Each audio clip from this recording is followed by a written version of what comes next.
My daughter has been out of contact for the past 5 years. Tonight at 3 a.m., a mysterious man called me, his voice choking with tears. Your daughter is in danger. Your daughter. Oh, bisio aspilia spies. Before I could finish my sentence, a door slammed shut and the line was completely cut off. In the dimly lit library of the solitary mansion, my hands trembled, my seasoned lawyer instincts roaring that this was no joke. I had to uncover the truth before it was too late. This story starts quietly, but it won't leave you unchanged. One small thing before we start, drop a comment and let me know. Has anyone ever tried to come between you and family? Yes or no? I read every comment you leave. Some details are fictionalized for storytelling purposes. What matters most is the lesson this story carries. The phone rang at 3 a.m, shattering the library silence like a gunshot. I set down my bourbon glass and stared at the screen. Unknown number. At 62 years old, after spending 3 decades winning cases in federal courtrooms, I'd learned to trust my instincts.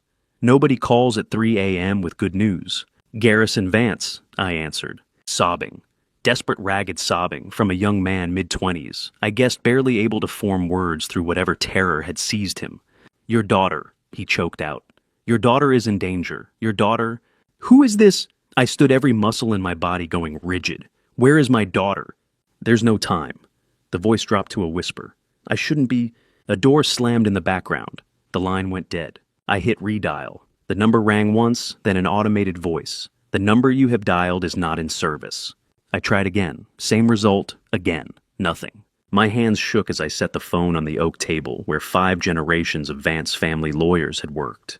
The mansion around me stood silent in the way it had since my wife died 3 years ago. Vast, empty waiting. I'd been alone in this house for so long that silence had become a companion. But tonight that silence felt different. Dangerous. Cassandra. I hadn't heard my daughter's voice in 1,825 days. I'd counted every single one.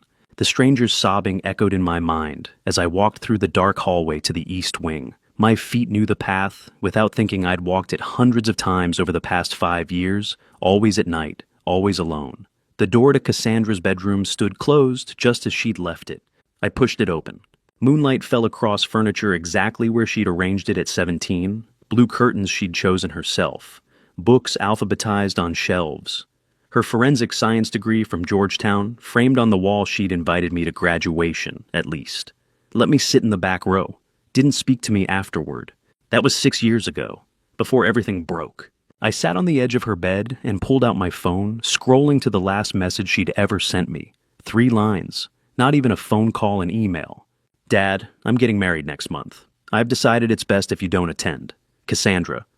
April 2020. I'd stood outside the church gate that day anyway, watching guests stream through the entrance of St. Catherine's in Richmond. White dress spring flowers string quartet.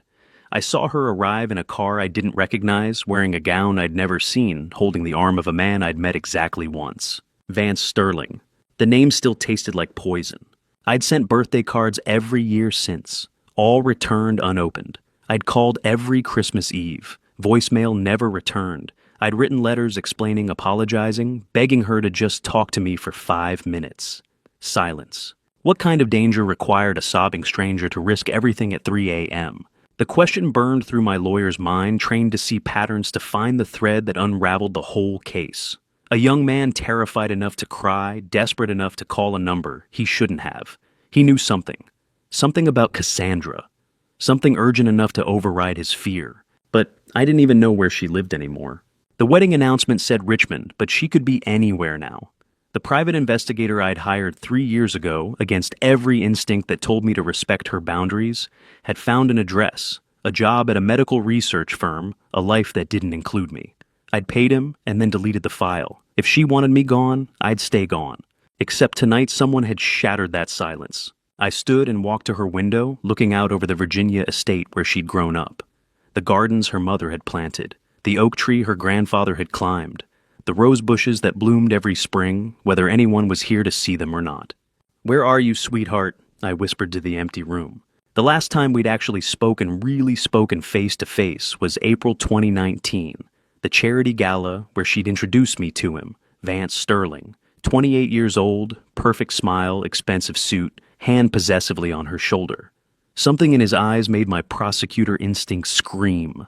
Not something I could name, not something I could prove, just a coldness behind the charm. I'd pulled her aside that night, told her I had concerns, asked her to be careful to take her time to let me run a background check, just standard due diligence, the kind I'd done for 30 years in federal court. She'd looked at me like I'd slapped her. "You don't trust my judgment," she'd said. Quiet, deadly quiet. "I trust you. I don't trust him. You don't even know him. Cassandra, I'm asking you to wait 6 months. Let you what, Dad? Investigate my fiancé like he's a criminal. Control my life like Mom never could. Or si sai, das died." The accusation hit like a blade. My wife had died the year before, cancer slow and cruel. Cassandra's grief had been complicated, wrapped in old resentments I'd never fully understood. And I'd stepped directly into that wound. And that's not what this is, I'd said. But it was too late. I saw it in her eyes, the door closing. The daughter I'd raised alone after her mother's death, the brilliant girl who'd inherited my analytical mind, and her mother's fierce independence looked at me like I was a stranger. 1 month later, the wedding email. 5 years of silence. But tonight something had changed in that silence. As pale morning light touched the bourbon glass I'd left untouched in the library, a hidden memory from April 2019 surfaced, the memory of the night everything began. The night I first met Vance Sterling, the cherry blossoms were in full bloom, and I knew instantly, viscerally, that something was wrong. April 2019. The annual Vance Family Charity Gala. 150 guests scattered across the estate gardens under canopies of white and pink blossoms. My wife had been dead for a year. Cassandra had just turned 23, finishing her master's degree in forensic science at Georgetown. She'd been helping me organize the event the way she had since she was 16. I was standing near the fountain when she found me, her hand wrapped around the arm of a man I'd never seen before. "Dad," she said, and her face held the kind of radiance I hadn't seen since before her mother died. "This is Vance Sterling, the man I love." He was 28, impeccably dressed in a charcoal suit that probably cost more than most cars. Dark hair, perfect smile, the kind of handsome that belonged in cologne advertisements. He extended his hand. "Mr. Vance," he said. "Cassandra has told me so much about you. It's an honor to finally meet." I shook his hand, held eye contact, felt the coldness immediately. Not in his grip that was firm, professional, not in his voice that was warm, respectful, but in his eyes. While his mouth smiled and his words flattered, his gaze moved past me to scan the mansion, the gardens, the oak trees planted by my grandfather. He looked at my home the way a real estate appraiser calculates value. "Welcome," I said. "Cassandra speaks highly of you." We made small talk. He worked in investment consulting, he said. They'd met at a medical research fundraiser 6 months ago. He loved that Cassandra was brilliant, driven, compassionate. All the right words, all the perfect notes. But I'd spent 30 years in federal courtrooms reading people who lied for a living, and Vance Sterling was performing. After 10 minutes, he excused himself to get drinks. I watched him walk away, watched how his eyes continued cataloging the property-counting guests, measuring wealth. "Sweetheart," I said quietly, "I just want you to be cautious." Cassandra's radiance dimmed. "You always do. I don't know him well enough yet. Let's take time to run a background check like he's a criminal? That's not what I'm saying." But it was, and we both knew it. She looked at me with something I'd never seen in her eyes before.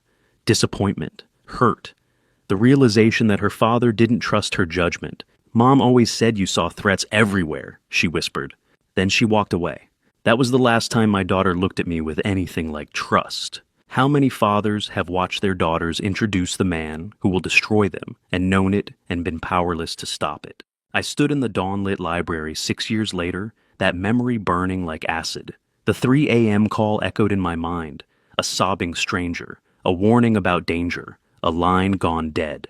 I picked up my phone and tried the number again. Automated voice. "The number you have dialed is not in service." Again, same result. I called my phone company, waited through automated menus until I reached a human. "I need help tracing a call I received at 3 a.m., I said. The technician pulled up the records. "That number shows as a disposable SIM card, sir. Prepaid, already deactivated. There's no way to trace it back to a user." "Can you tell me anything about it?" "Only that it was activated yesterday afternoon and deactivated within minutes of calling you. Whoever used it knew exactly how to avoid being tracked."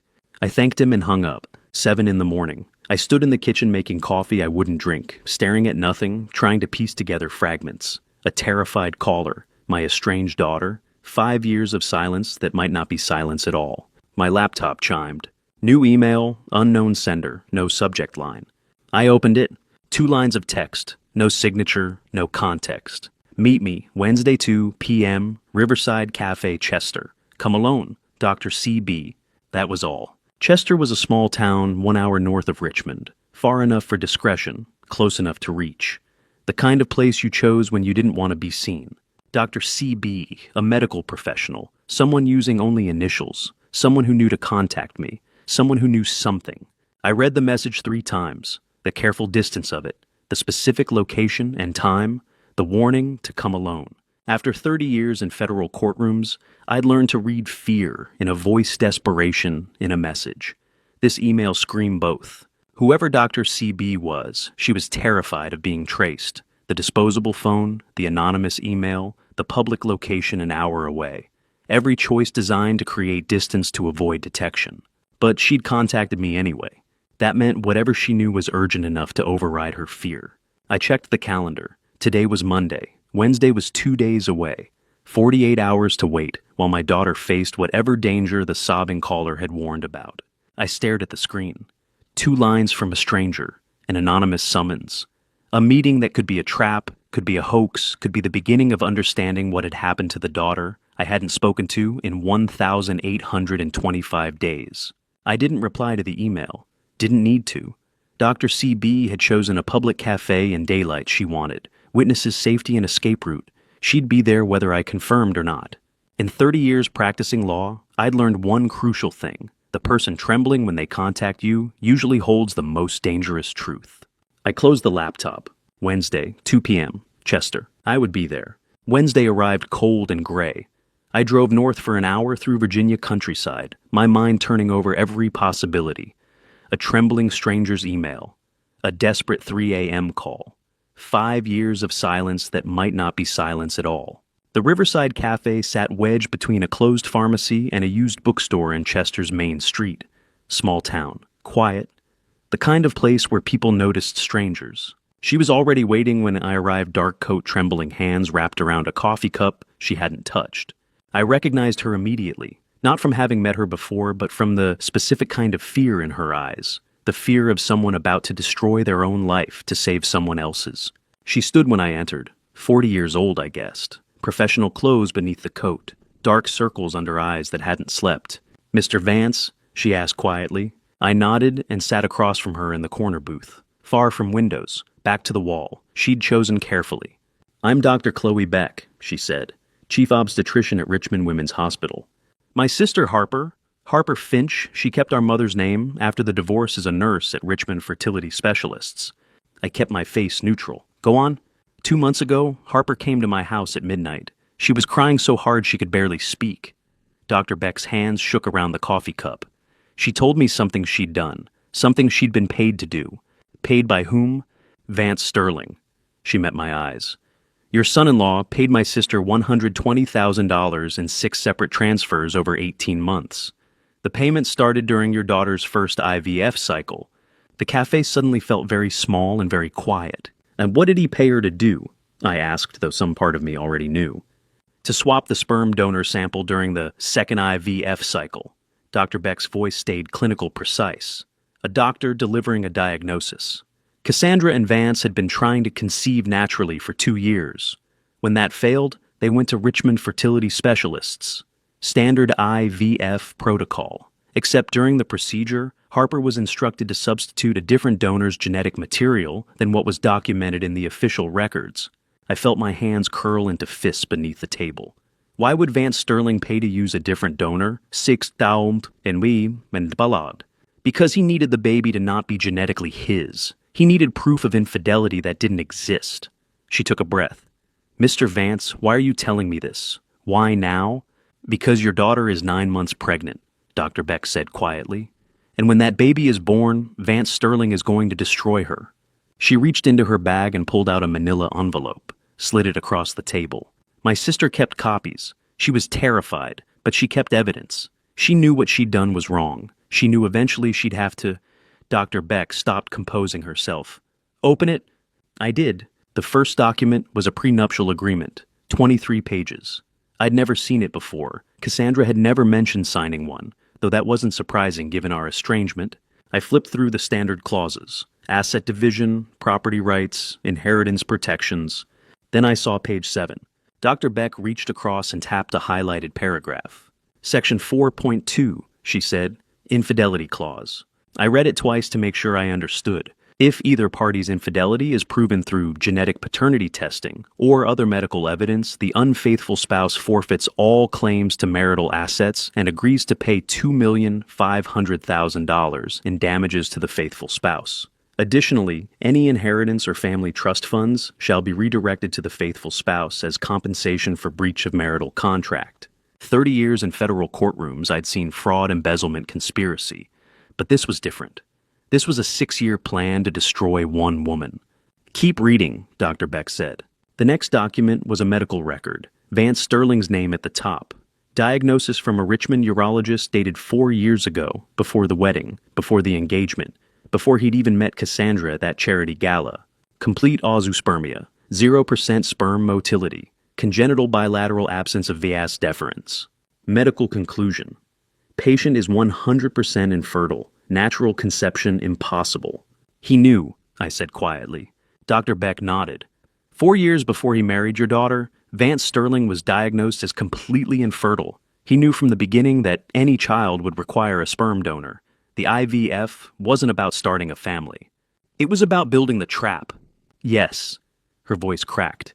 He married her, made her fall in love with him, convinced her to sign this prenup, went through the motions of trying for a baby naturally, knowing it would fail, then suggested IVF knowing he'd already bribed Harper to swap the donor sample. All of it designed so that when the baby is born, he can demand a DNA test, prove the child isn't genetically, his accused Cassandra of infidelity, invoke this clause, and take everything. I stared at the documents spread across the table, the prenup, the medical records, the bank transfers to Harper Finch. How much is at stake? Dr. Beck asked quietly. $8 million, I said. The Vance Family Trust, 5 generations of accumulated wealth. Cassandra is the sole heir now that her mother is dead. So he gets $2.5 million in damages plus the entire $8 million inheritance. $10.5 million total. My voice sounded distant, clinical. The lawyer in me calculating while the father in me screamed, for 6 years of work. He designed this before the wedding, before the engagement, before the charity gala, where I'd shaken his hand and felt the coldness in his eyes. He'd researched my family, found Cassandra, learned about the inheritance, built a plan so meticulous, so patient, that it had taken 6 years to spring. I looked down at the prenuptial agreement Dr. Beck had spread across the cafe table. Page 7, bottom right corner, my daughter's signature, round, confident, trusting handwriting. Vance Sterling dated April 2020, just 3 days before her wedding. She'd signed her own trap without knowing it existed. Leaving the Riverside Cafe, I gripped the steering wheel tightly on my drive back to Richmond, unable to shake the image of the trap my daughter had signed.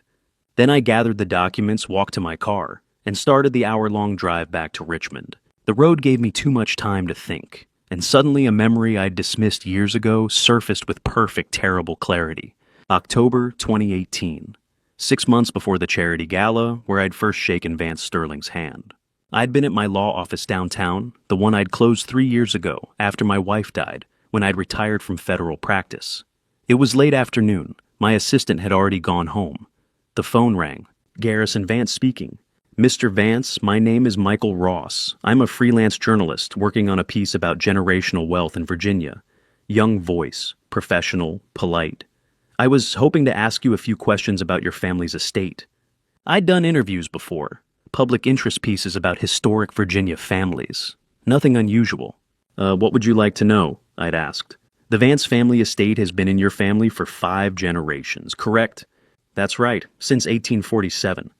And the current property includes the original mansion, approximately 200 acres, and various investment holdings. Approximately, yes. How is the inheritance structured? Does it pass to a single heir, or is it divided among descendants? I'd answered. Told him about the family trust, about how it passed undivided to the eldest surviving child of each generation. Standard estate planning for families trying to preserve wealth across centuries. And your daughter Cassandra is the sole heir now that your wife has passed. Yes. What protections are in place to ensure the estate remains in the family if she marries? I'd explained prenuptial agreements, legal structures, asset protection strategies, all routine information, all public record if you knew where to look. Thank you, Mr. Vance. This has been very helpful for the article.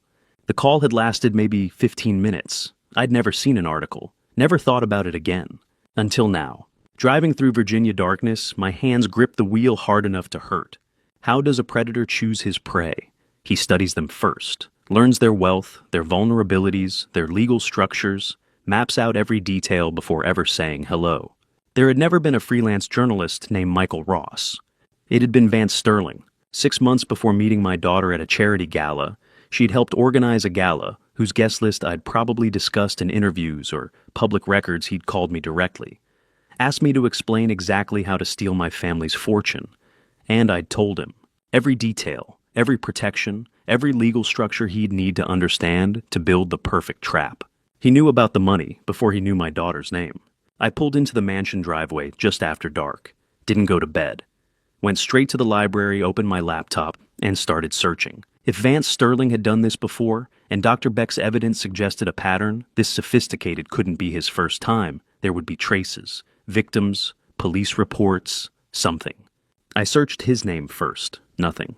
Then I tried variations. Vance S. Sterling. V. Sterling. Nothing credible, just social media, accounts, a LinkedIn profile claiming investment consulting, work photos at charity events.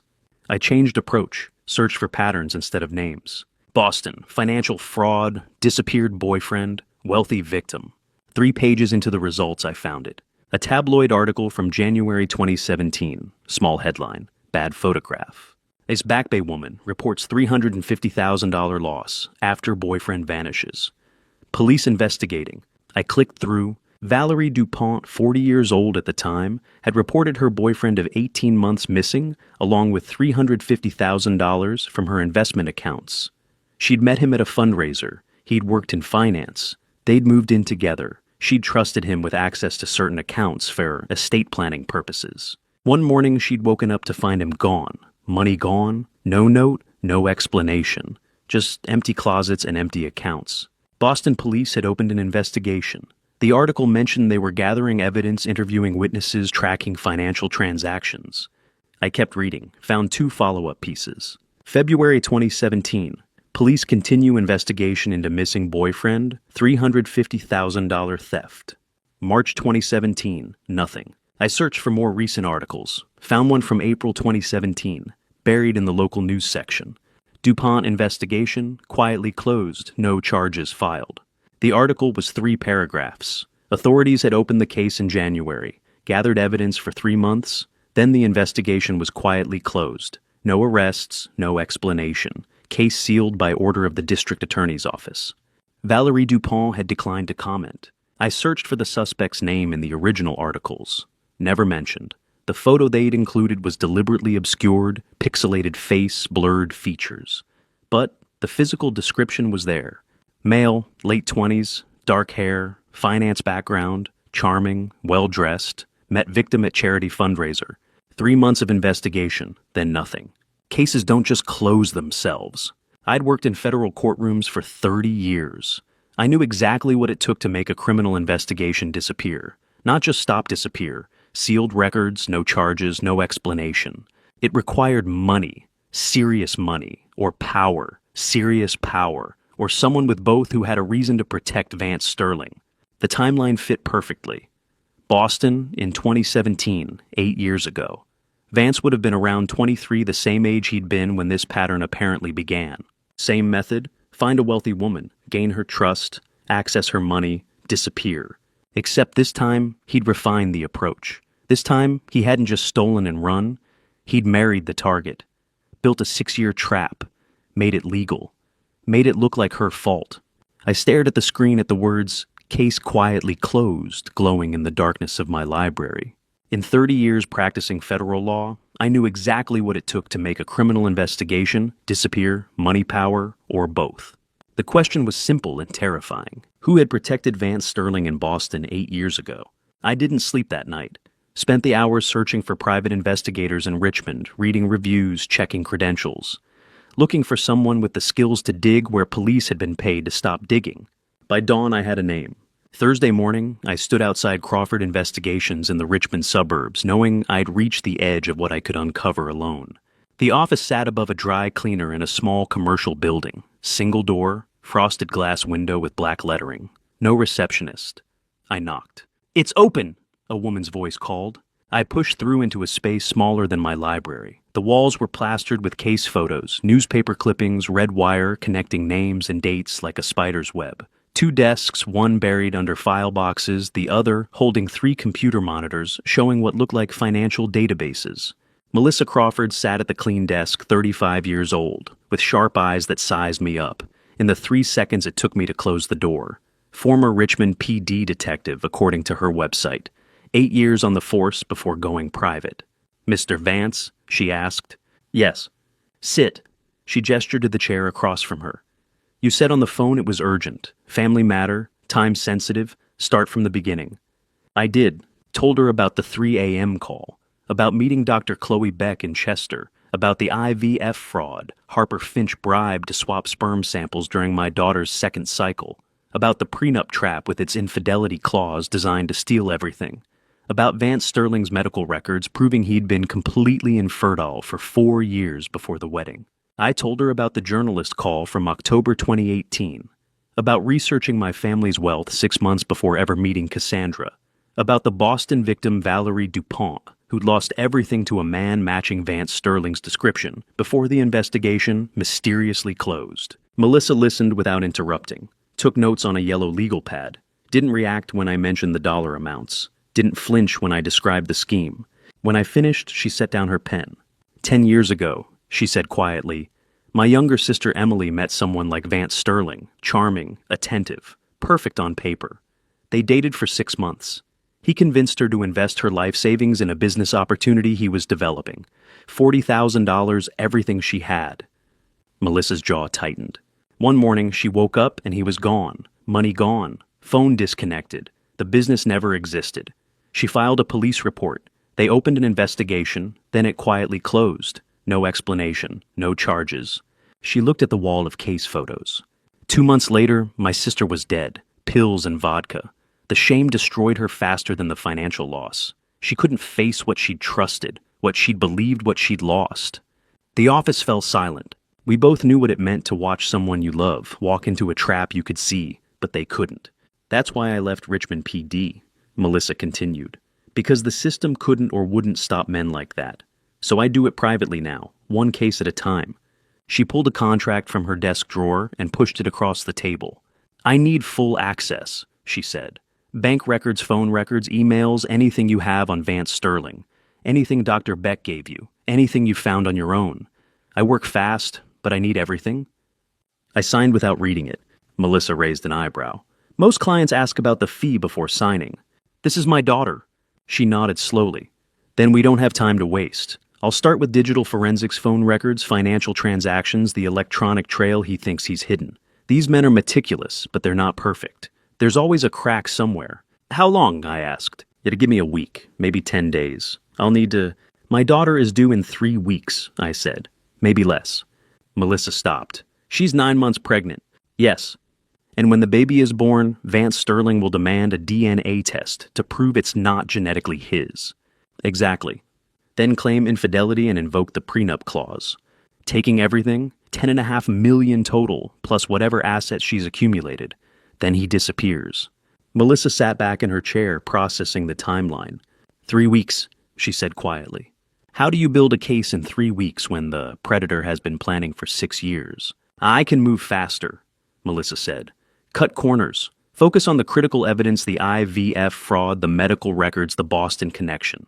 But if we rush and miss something, if there's a hole in what we build, a lawyer will drive a truck through it. But what's the alternative? I asked. We move fast and we're perfect. No mistakes, no gaps. Every piece of evidence documented, verified, legally obtained. We build something so airtight that when we present it to police, to lawyers, to whoever needs to see it, there's no room for doubt. Can that be done in 3 weeks? I don't know, she admitted. But I know what happens if we don't try.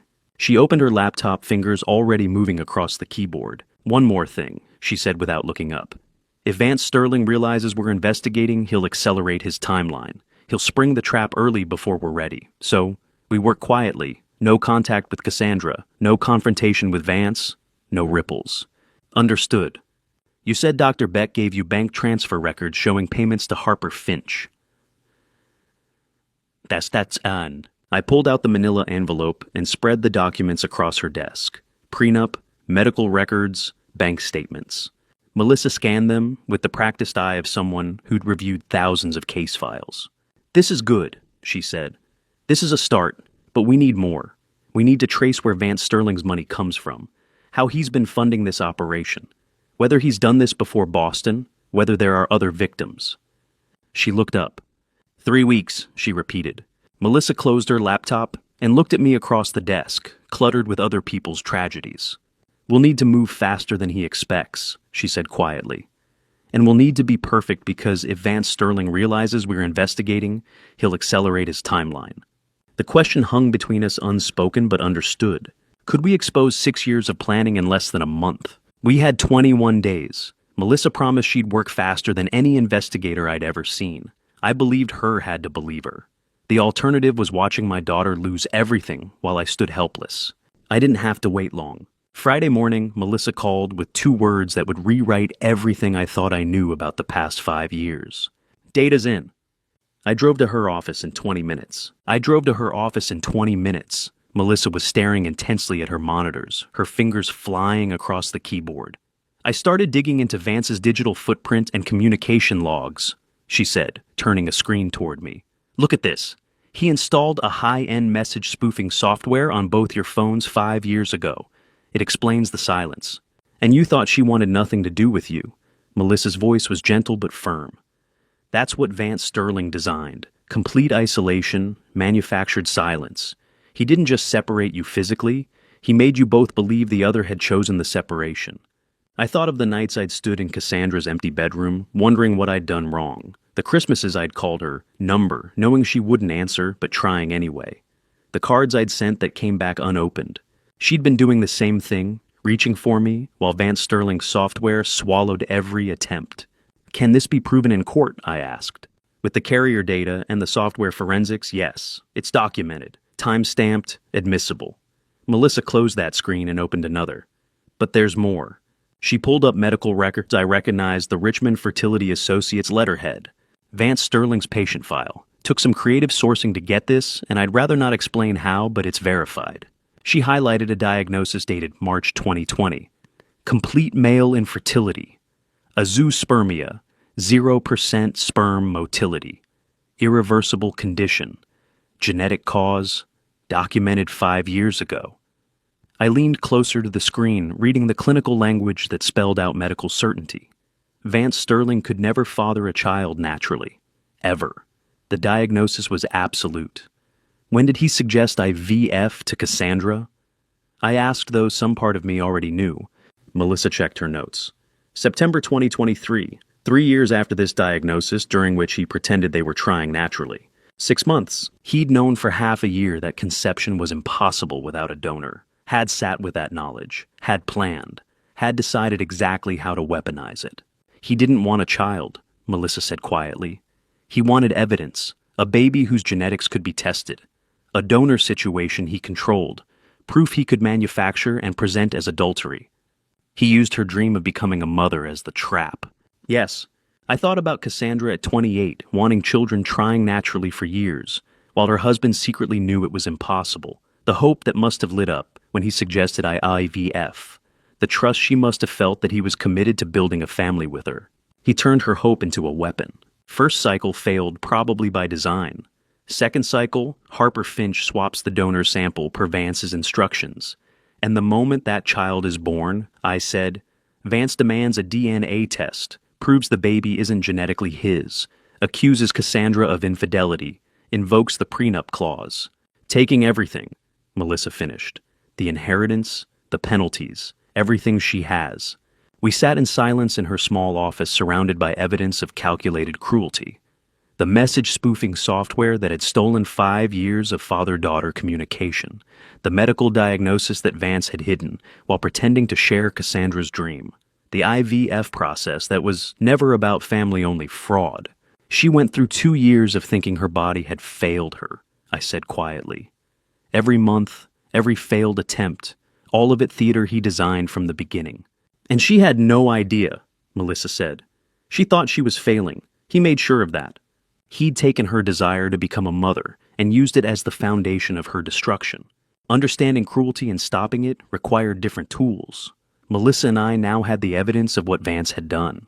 We needed the evidence of how. That meant talking to the person whose guilt had been eating her alive for months. The parking lot behind the shuttered shopping mall was empty except for 2 cars and the weight of a confession that had been destroying someone for months. Harper Finch arrived 10 minutes before sunset.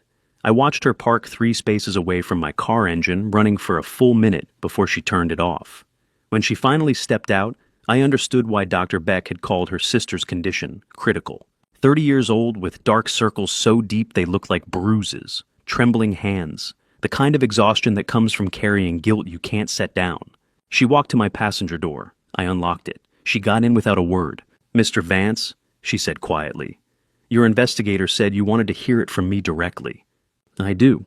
Harper stared straight ahead through the windshield at the empty lot, the closed stores, the failing light.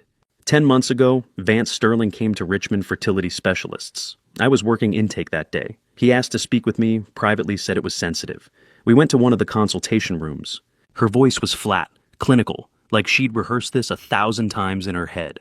He said his wife carried genetic risks, said he needed to protect their future child. Said he wanted to use a different donor than what would be in the official records for privacy reasons for safety. He offered me money. "How much?" I asked. $120,000. She said the number without inflection. In 6 separate transfers over 18 months, 7,000, 10,000, 5,000, 15,000, 8,000, then 75,000 at the end. Why the separation? So it wouldn't trigger automatic bank reporting. He was careful, said he'd done this before, knew how to avoid attention. I filed that detail away. He'd done this before. Well, what did he want you to do? I asked, though I already knew. If they swap the sperm donor sample during your daughter's second IVF cycle, replace the designated donor's genetic material with a different sample he provided. Make sure the paperwork didn't reflect the change. Whose sample did you use? Lucas Thorne, a registered donor. Vance paid him $50,000 separately for his cooperation and silence. She finally turned to look at me. Her eyes were hollow. I was drowning in student debt. My mother needed surgery we couldn't afford. I told myself it was harmless, just switching one anonymous donor for another. The baby would still be healthy. Your daughter would still get what she wanted. But that's not why he wanted it done, I said. No, Harper's voice cracked. I didn't know about the prenup until 3 months ago. Vance came in for a follow-up consultation about the pregnancy timeline. He left his briefcase in the room. I was cleaning up and found a page that had fallen out. She pulled out her phone, showed me a photo she'd taken. A photocopy of page 7 from Cassandra's prenuptial agreement, the infidelity clause, the penalties, the inheritance forfeiture. That's when I understood what I'd done. I hadn't helped him protect a child. I'd helped him build a trap. A way to prove the baby wasn't genetically his so he could claim adultery, destroy your daughter's life, and take everything.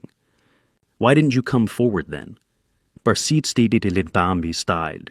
Because he'd already thought of that. She pulled up a text message on her phone. Show me the screen. From Vance Sterling's number, dated March 2025, if you speak out, you'll have nothing left to lose. Your license, your career, your freedom. Remember that. He threatened you, I said. Constantly. 47 messages over the past 10 months, reminders of what he'd done for me, warnings about what would happen if I talked, promises that it would all be over soon. Harper reached into the back seat and pulled out a cardboard box, set it on her lap. But 2 weeks ago, my sister Chloe called me, said she'd met with you, said your daughter was 9 months pregnant and running out of time. She asked me what kind of person I wanted to be when this was over. She opened the box. 6 months of bank statements with every deposit highlighted. Wire transfer receipts showing his name as sender, my name as recipient, and this. She handed me a USB drive. 47 text messages from his phone number. I kept screenshots of everything. The first one from last November. You just made the best decision of your life. The last one from 2 weeks ago, just a little more, then it's over. And all the threats in between. I watched Harper's face as she said it and understood the weight she had been carrying. The price of her silence had been her own soul, and she was here tonight to start paying it back. For Harper Finch, the price had been her soul, and she was here to pay it back. I'm going to lose my nursing license, she said quietly. Probably face criminal charges. I know that. I accept it. Then why come forward? Because your daughter is about to give birth. Harper's voice broke. She doesn't know what's waiting for her. She thinks she's bringing a baby into a loving family. She doesn't know her husband has been planning to destroy her for years. She doesn't know about the prenup trap or the DNA test or any of it. She pushed the box toward me. I can't stop what I've already done, but I can stop it from finishing. That's worth whatever happens to me. I took the box, felt the weight of it. Bank statements, wire transfers, 47 messages from Vance Sterling's own phone. The messages, Harper whispered. They're all there, dated, time-stamped, from his number, including the ones where he threatened me, where he talked about the plan, where he said. She stopped, unable to finish. I looked down at the evidence box in my hands. 6 months of financial records, wire transfer receipts with both names printed clearly, a USB drive containing 47 text messages from Vance Sterling's phone number. For the first time since this began, I held proof that couldn't be denied, couldn't be explained away. Direct evidence from Vance Sterling's own phone. That evidence went straight to Melissa. Sunday she'd reviewed the text messages. By Monday morning, she'd mapped every transaction they referenced. What she found made Harper's confession look small. Monday morning, Melissa had 3 monitors running simultaneously, each displaying a different layer of Vance Sterling's financial life, and what they revealed was worse than I'd imagined. Sit down, she said when I arrived, not a suggestion. I sat. I started with the bank transfers. Harper documented the payments Vance made to her. Then I traced backward, looking for where that money came from. That led me to your daughter's joint checking account, then to credit cards, then to something I didn't expect. She pulled up the first monitor: hotel records. Riverside Inn, twice a week for the past 8 months. Vance Sterling and his assistant Natalie Cross, 26 years old. Registry shows them checking in together, staying 2 to 3 hours checking out. An affair, I said. That's what it looks like. That's what Natalie probably thinks it is. Melissa switched to the second monitor. But this isn't about an affair. It's about money. Bank transaction logs filled the screen. Highlighted entries, dates, amounts, patterns. $1.5 million, Melissa said quietly. Moved from your daughter's joint account to an offshore account in the Cayman Islands. Over 18 months, 73 separate transfers. I leaned forward. Through Natalie's personal checking account. She's serving as the conduit, what financial crimes investigators call a money mule. Vance deposits funds into her account. She transfers them offshore, probably thinking she's helping with some business arrangement he's explained to her. Each transfer under $25,000, I said, recognizing the pattern. Exactly, the federal reporting threshold. Anything $25,000 or higher triggers automatic IRS notification. Vance kept every single transfer below that line. 73 transactions, 18 months, each one precisely calculated to stay invisible. Melissa pulled up phone records. Text messages between them show Natalie has no awareness she's committing a federal felony.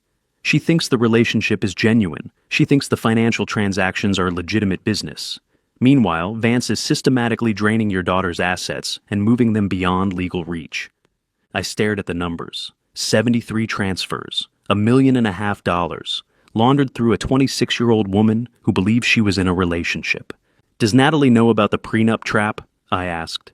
No evidence she does. She's a victim too, just a different kind. Melissa switched to the third monitor. But there's more. I ran Vance Sterling's credit reports, bank statements, and transaction history going back 3 years. Found something that explains the desperation behind all of this. The screen showed gambling websites, online sports betting platforms, private poker game ledgers. $650,000 in gambling debts, Melissa said, accumulated over 3 years. Online betting private poker games with very dangerous people. He's been losing consistently, borrowing from progressively worse sources to cover previous losses. She pulled up another window. And to cover those gambling debts he's been embezzling from his own clients. He works as an asset manager, handles investment accounts for retirees' families, people who trusted him with their life savings. The spreadsheet showed client names I didn't recognize, amounts ranging from $1,000 to $3,000. Transaction after transaction. $250,000 total, Melissa continued. Stolen over 18 months, small amounts at a time. 1,000 here, 3,000 there, just below the thresholds that would trigger compliance reviews. He's been stealing from people who can't afford to lose it. She leaned back in her chair. Added up. 1.5 million moved offshore, 650,000 in gambling debts still owed, 250,000 embezzled from clients. Plus, the money he paid, Harper paid Lucas Thorne, paid for the fake journalist, calls paid for the message spoofing software. Total damage, I asked. Nearly $3 million spent lost or illegally transferred, and he still owes $650,000 to creditors who don't forgive debt. I sat with that number. He was not just greedy, he was drowning, and somewhere along the way, he had decided my daughter was the lifeline that would pull him back to the surface. Nearly $3 million spent lost or illegally transferred, and he still owes $650,000 to creditors who don't forgive debt. Some of these people, Melissa pointed to names in the poker ledger, are the kind who break bones first and ask questions later. I understood then, really understood. Your daughter's $8 million inheritance isn't about greed, Melissa said. It's about survival. Vance Sterling is a desperate man who's been losing for years. He owes dangerous people. He's embezzled from clients who will eventually notice. He's committed federal crimes through Natalie that will surface. She closed the monitors one by one. At the prenup trap, the IVF fraud, the message, spoofing the 6-year plan, none of it was about being evil. It was about being desperate. He built this elaborate scheme because he's drowning in debt and legal exposure, and the only thing standing between him and complete destruction is your family's wealth. So he married my daughter to save himself, I said. He married your daughter to buy his life back. The $8 million covers his debts, lets him disappear to a country without extradition, starts over somewhere his creditors and his victims can't reach him. I thought about Cassandra, 9 months pregnant, in love with a man who'd seen her as a transaction from the first handshake, who'd calculated her value down to the dollar before ever asking her to dinner.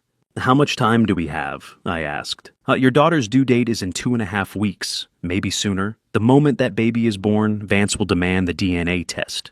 If we're not ready with everything, evidence legal strategy protection for Cassandra, he wins. I stared at Melissa's final calculation on screen. 2.9 million in total damage, 650,000 owed to people who don't forgive, an $8 million inheritance standing between Vance Sterling and whatever those creditors do to gamblers who can't pay. He wasn't an evil genius. He was a desperate man who'd bet everything and lost, and now he was using my daughter as his final chip. Understanding that Vance was desperate didn't make stopping him easier. It made him more dangerous. A drowning man will pull anyone under to save himself. Tuesday morning, I needed legal weapons to match the financial evidence Melissa had compiled, which meant putting the prenup under a microscope that could find what Vance Sterling had missed. Dorothy Fleming's law office occupied a restored Victorian building in downtown Richmond. Mahogany furniture, floor-to-ceiling law books. The kind of place that had witnessed generations of family disputes and knew how to dismantle them. Dorothy herself was 58, with steel gray hair pulled into a precise bun, 30 years practicing family law in Virginia. She could spot a predatory prenup within 3 pages. I handed her the document Cassandra had signed. She read in silence for 10 minutes, occasionally making notes on a yellow legal pad. When she looked up, her expression was grim. This prenup was drafted by Marcus Thornhill of Thornhill and Associates, she said. I know his work. He's meticulous, expensive, the kind of lawyer you hire when you want something that will hold up under aggressive challenge. What's wrong with it? Nothing's wrong with it from a technical perspective. That's what makes it dangerous. She flipped to page 7. But I recognized his firm's name, so I checked my records. Marcus Thornhill's office called your old law practice in October 2018. Asked detailed questions about estate planning for traditional Virginia families with generational wealth. Specifically inquired about legal structures for properties held in family trusts for 5+ generations. I felt cold understanding settle over me. That description matches your family's estate exactly, Dorothy continued. But the call was made in October 2018. Vance didn't meet Cassandra until April 2019, I said quietly. Exactly. He had a lawyer researching your family's legal structure a full year before the introduction, before the charity gala, before the first date. This wasn't opportunistic fraud. This was premeditated from the legal foundation up. The trap he'd spent 6 years building had a flaw he'd never noticed, and that flaw was our only advantage. Dorothy turned back to the prenup. "You've already read page 7, she said. "But did you notice the subclause at the bottom right corner, small print?" She pointed. Section 4.2 contains a self-defeating condition. This clause shall be valid and enforceable only if the plaintiff can provide medical documentation proving fertility at the time of contract signing. She looked up. "When did Vance sign this?" "April 2020, I said, according to the date on the signature page right before the wedding. "And when was he diagnosed with complete infertility?" "March 2020, 1 month earlier." Dorothy set the prenup down on her desk. "Then this entire clause, the infidelity provision, the $2.5 million penalty, the inheritance forfeiture, all of it has zero legal effect. The contract explicitly requires the plaintiff to prove fertility at signing. Vance Sterling was medically documented as 100% infertile when he executed this agreement." "So the trap doesn't work," I said. "The trap never worked. Either Vance didn't read the fine print Thornhill included, or he didn't understand its legal implications. He built his 6-year plan on a foundation that doesn't exist." I felt something close to relief. Not complete, Vance could still cause damage, could still hurt Cassandra, even without the prenup. But this was leverage. This was a weapon. "Can we use this in court?" I asked. "Absolutely. The moment Vance tries to invoke the paternity clause, we present his medical records from March 2020. The clause self-destructs. But legal protection wasn't enough. We needed criminal consequences, which meant involving the FBI. The name Melissa gave me was Agent Brooks' Financial Crimes Division. His voice on the call was the voice of someone who had spent decades watching men like Vance Sterling believe they were untouchable. "Mr. Vance," Brooks said when the line connected. "Ms. Crawford briefed me on the situation. I need to tell you we've had Vance Sterling on our radar for 6 months. Suspected embezzlement from his asset management clients. But we didn't have enough evidence for warrants. If what you're describing is accurate, we can move immediately." "Everything can be documented," I said. "Bank statements, wire transfers, text messages from his phone, witness testimony." "What's the timeline for building a federal case?" Melissa asked. Brooks was silent for a moment.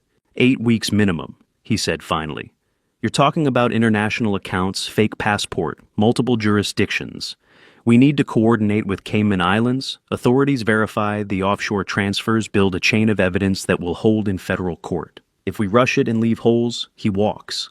How do you build an 8-week case in 3 weeks when the stakes are a newborn child and $8 million? "My daughter is due to give birth in 3 weeks, I said. "Maybe sooner." The silence on the line was heavy. "Then we have a problem," Brooks said quietly. "If we open an investigation now, we need to move carefully. Vance Sterling is sophisticated. If he detects surveillance phone taps, financial monitoring witness interviews, he'll run. You mentioned a fake passport and tickets to Brazil. Purchased 6 weeks ago, Melissa confirmed. Then he has an exit strategy ready. The moment he realizes we're coming, he disappears. We'll never extradite him from Brazil." "But if you wait," I said, "the baby arrives. Vance demands a DNA test. Even if the prenup clause fails, he can still claim abandonment, file for custody, drag Cassandra through legal hell for years." "I understand the dilemma," Brooks said. "But federal prosecution requires time. We're talking about wire fraud, money laundering, embezzlement, conspiracy. This isn't a local police matter. It's a complex financial crime spanning multiple jurisdictions." Melissa looked at me across the desk. "And so what do we do?" she asked. "You have 2 options," Brooks said.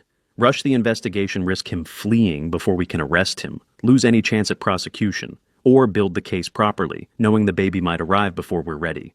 I sat in the library after Brooks disconnected the impossible equation written in front of me. 8 weeks to build a case that would hold in federal court. 3 weeks until my daughter gave birth and Vance Sterling's trap became real.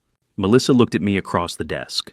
"There's no way to do both," she said quietly. "We'd have to choose perfection or speed, and either choice could destroy everything." The impossible choice, perfection or speed, turned out not to be a choice at all. Because while Melissa and I debated timelines, new evidence arrived that changed everything. I drove to Crawford Investigations as soon as she called. "DHS flagged a passport application 3 months ago," Melissa said, pulling up the file on her monitor. Part of their routine fraud monitoring. Name on the application, Robert Mitchell. She turned the screen toward me. The photo showed Vance Sterling's face, unmistakably him. Same dark eyes, same calculated smile, different name. Issued through a document fraud network, Melissa continued. Professional quality, would pass inspection at most international checkpoints, cost him probably $15,000. When does he plan to use it? I asked. She pulled up a second document, airline reservation. He's giving himself time, I said. Exactly. Baby arrives late May. He executes the DNA test, proves it's not genetically his, invokes the prenup, claims the inheritance liquidates whatever he can access. Then, 4 weeks later, he disappears before the legal system can respond. One-way ticket, no return. He never planned to stay for the child he'd spent 6 years creating. He's not going to raise that baby, Melissa said. He was never going to raise it. The child was always just the mechanism. I stared at the screen. Fake passport, one-way ticket. A man who'd spent 6 years building a family only to destroy it for money and vanish to another hemisphere. June 30th becomes his deadline. I said, everything has to happen before then, which means we have until late May to stop him, when the baby arrives and he makes his move. The evidence was mounting, but we needed everything documented, organized, ready for prosecution or confrontation or whatever this became. Monday evening, Harper Finch texted that she had something to deliver. I drove back to the same parking lot. She was already waiting beside her car, holding a cardboard archive box, not the manila folder from our first meeting, but something far more substantial. I spent the week organizing everything, she said, setting it on the hood of my car. I knew if I was going to do this, I had to do it in a form prosecutors could actually use. She opened the box. Everything I'd seen in fragments before was now arranged in a federal evidence package: bank statements, organized chronologically with highlighted deposits, wire transfer receipts with full account identification, and the 47 text messages archived both in print and on a USB drive. A summary index at the front, color-coded tabs. I called a lawyer, she said. He told me how to organize it properly. I looked at the index, everything documented, everything dated, everything ready. Oh, will you testify? I asked. Yes, wherever you need me. I took the box. The difference between the first meeting and this one was not the information I already knew what was inside. The difference was that now it was ready for a courtroom. Conscience sometimes arrives late, but when it comes with 47 pieces of evidence, it changes everything. You know what this means for your career, I said. I know. I'll lose my nursing license, probably face criminal charges, federal conspiracy, wire fraud, whatever they decide to charge me with. She looked at me steadily. But your daughter is 9 months pregnant. She doesn't know her husband has been planning to destroy her for 6 years. She doesn't know about the fake DNA results or the offshore accounts or the Brazil ticket. Harper closed the box. That matters more than my nursing license. She's about to give birth to a child conceived through fraud I committed. The least I can do is help stop the man who paid me to do it. She pushed the box toward me. Everything's in there: bank records, wire transfers, text messages, timeline. I even included the consultation room records showing when Vance scheduled appointments, when he was alone with me, when the payments aligned with the IVF cycles. Will you testify? I asked. Yes, in front of the FBI, in court, wherever you need me. I'll tell them everything I did and why I did it and who paid me to do it. I took the box, felt the weight of it. 6 months of documented conspiracy. 47 messages from Vance Sterling's own phone. Complete evidence archive prepared by someone who understood she was destroying her own life to save someone else's. The baby shower's in 13 days, I said. Harper nodded. Then you don't have much time. I drove back to the mansion with Harper's evidence box in the passenger seat and Melissa's DHS printouts in my briefcase. Fake passport, Brazil ticket, 47 text messages, 6 months of wire transfers. We had everything we needed to prove Vance Sterling's conspiracy. The baby shower was 13 days away. 13 days to decide whether we waited for the FBI's 8-week timeline or moved now with what we had. 13 days to choose between building a perfect federal case and protecting my daughter before it was too late. 13 days until everything came to a head. Those 13 days started moving faster than I wanted. We had the evidence. We had the timeline. What we didn't have was certainty about whether Vance suspected we were coming for him. The answer arrived Thursday afternoon. I heard the doorbell ring and looked through the window to see the man who'd spent 6 years planning to destroy my family standing on my porch holding white roses. Vance Sterling, impeccably dressed in a charcoal suit that probably cost more than most people's monthly rent. Perfect smile, warm eyes that didn't reach the calculation behind them. I opened the door. "Mr. Vance," he said, extending the bouquet. "I know we haven't always seen eye to eye, but with the baby coming soon, I thought it was time we put the past behind us for Cassandra's sake. 30 years in federal courtrooms taught me how to keep my face calm when my blood was boiling." "That's thoughtful of you," I said, taking the flowers. "Please come in. Can I make you some tea?" His smile widened. "I'd like that." I led him to the living room, made tea from my grandmother's china service, poured carefully. Sat across from the man who'd orchestrated a 6-year conspiracy and pretended we were family. We talked for 40 minutes. On the surface, it was pleasant, cordial. He asked about my health. I asked about Cassandra's pregnancy. We discussed potential baby names, weather, post-birth plans. All the small talk that people who don't trust each other use to fill silence. But I watched his eyes. They moved constantly, scanning the room, taking in details, the antique furniture, the family portraits on the walls, the grandfather clock in the corner, the bookshelves. He was cataloging, assessing, calculating value the way he had at the charity gala 6 years ago. "Family is so important," Vance said, setting down his teacup. "Especially now with the baby coming.